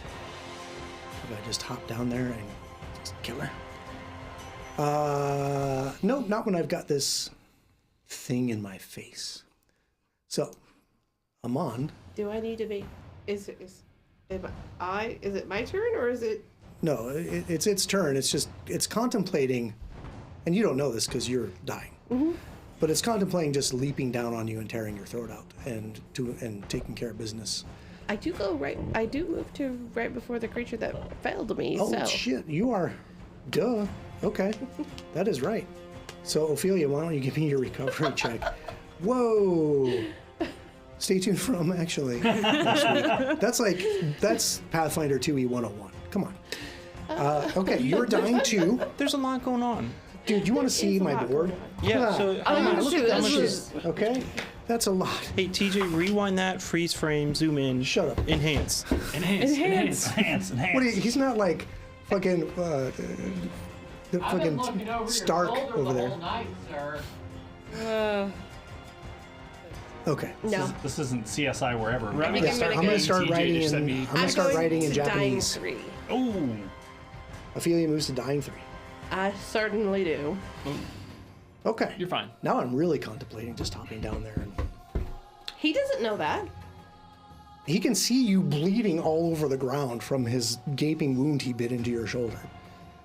He can smell the death approaching you. But I've got Amon to deal with, sadly.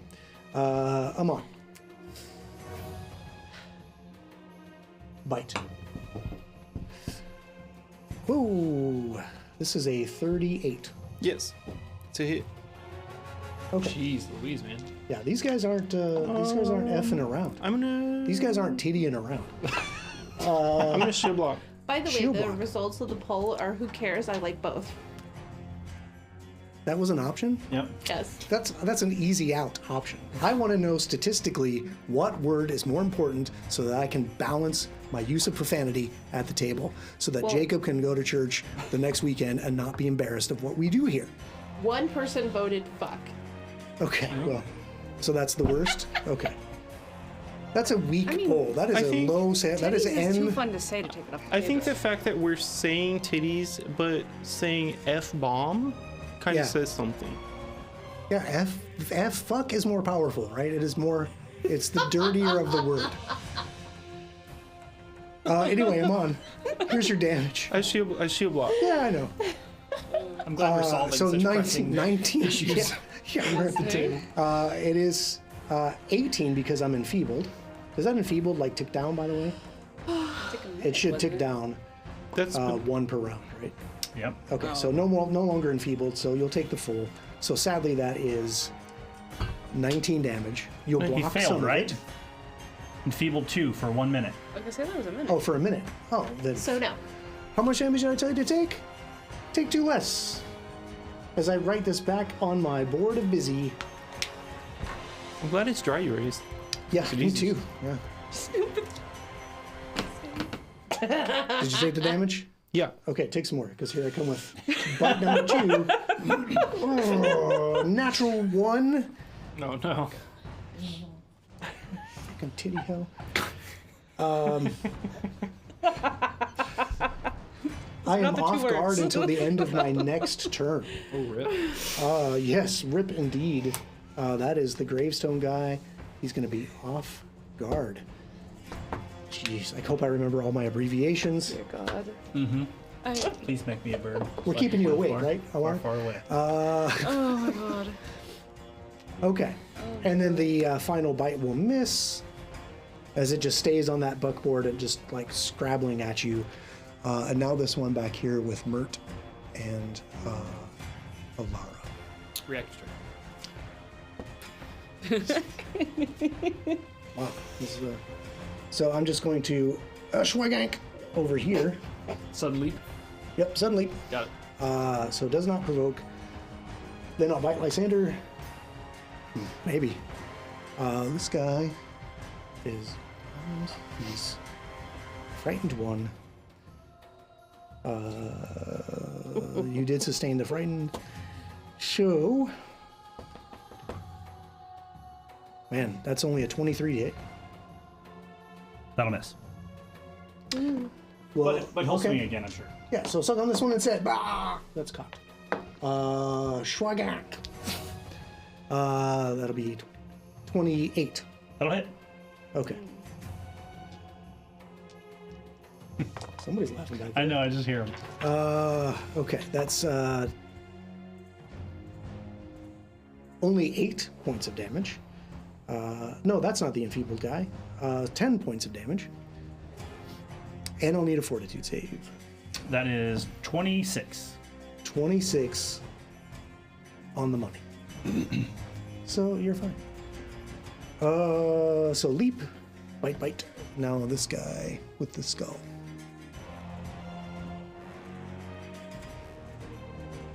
We'll quick leap there. and you're now off guard. Bite. 31. Yeah, that'll hit. Not a crit though. No. Okay. 19 damage, Got it. plus some precision damage now that you're off guard. So 7 more. 26 total. Got it. And I'll need a fortitude save from that bite. That is a 24. Okay. You have now been paralyzed, Great. and it'll bite you again. And I don't know, maybe something about you suddenly freezing, it only is a 20 to hit, That'll miss. even being off guard. Okay. Oh, Lysander, you are paralyzed. Yeah. You can make recall knowledges, or you can just go to the end and make a new save. Yeah, I certainly can.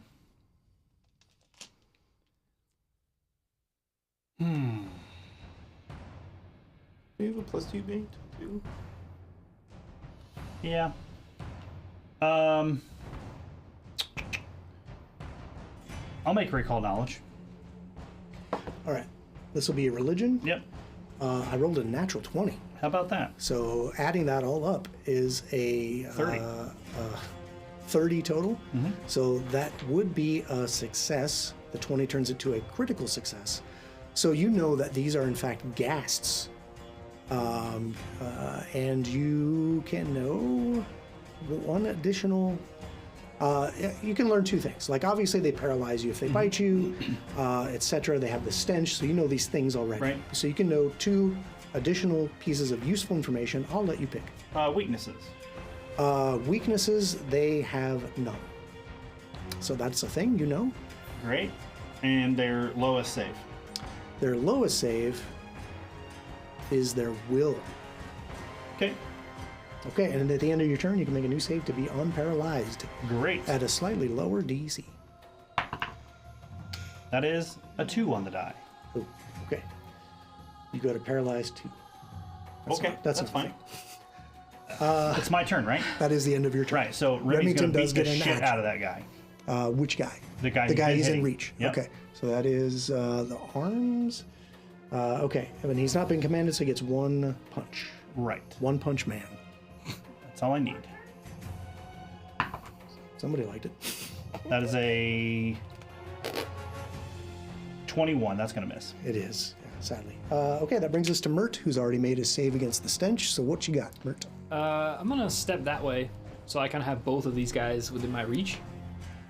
And then I'm going to hook that Kopesh around backwards and try to trip the one on that side of. Okay, Mr. Arm. Like So it. this is against my reflex DC. It sure is. Okay, I'm sure that's pretty good for you. it's pretty nice. I'm looking at this number. I'm like, that's a nice round, even number. I like it. So is my athletics. So here we go. Yeah, What a 37. 37 trips it. Okay. Not critically though, so it won't take Right. any damage from the trip. But Okay. whoop, it is now prone and off guard to you. All right. Step. Schwack! Trip. I got 1 and a haste. I guess he's down, so I'm gonna just try to hit him while he's down. Okay, kick them when they're up, Take kick them when they're swing. down. That's right. Nat 20. Oh, sir. Jeez. Okay. This is with your Bastard bastard, sword, yep. El Sordo Bastardo. Yep. Bastardo. It's so bad. I don't know that Spanish. Obviously. Fuck! It is late. Okay. It's not that late. You already got this card. What am I doing? It's late for me, man. I'm cooking on 4 hours of sleep, which is my own fault. Oh my god. So this is severed tendon. So not only do you get the double damage, but until I'm healed, I will be clumsy 1 and -5 status penalty to my speed. Okay. I like that. Yeah, that'll reduce the distance of my leap as well. Go ahead and notate that on your. Oh, it's already been notated. Okay. Double. Dude, Double trust damage. me, I'm watching this. Okay, this is against arms. It is double damage on 42. arms. 42. Okay, got it. One more swing. He is still kicking. Big time. 20. 20 is a miss, even prone. That's me. Amon, it's the start of your turn. Take us home. Yeah, I'm just like frantically looking behind me at what's happening. It's a mess. People Yeah. are dying all around you. Ophelia is right next to you, dying. I didn't get a turn. Sorry. Sucks to suck, Buttercup. She got a skull bone. She'll be alright. Right? I'm going to. It's the end of the session. She'll start with one next week. I know. I'm just. But we've vetoed the skull bones next week because I of know. the intro fucked Yeah, us. yeah, yeah. So, That's right. That's right. yeah. Okay. What's Amon doing? I'm sorry. I'm gonna take a swing. Okay. Against the guy up in the buckboard. 24. 24 does not hit him.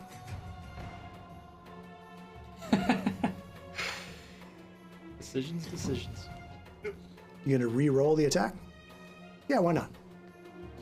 You see how he does? He waits till. Take me home. Yeah. You said take me home. I know. 26.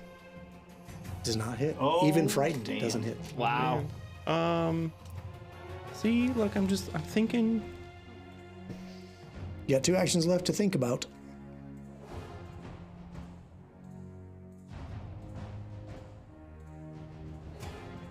I'll swing again.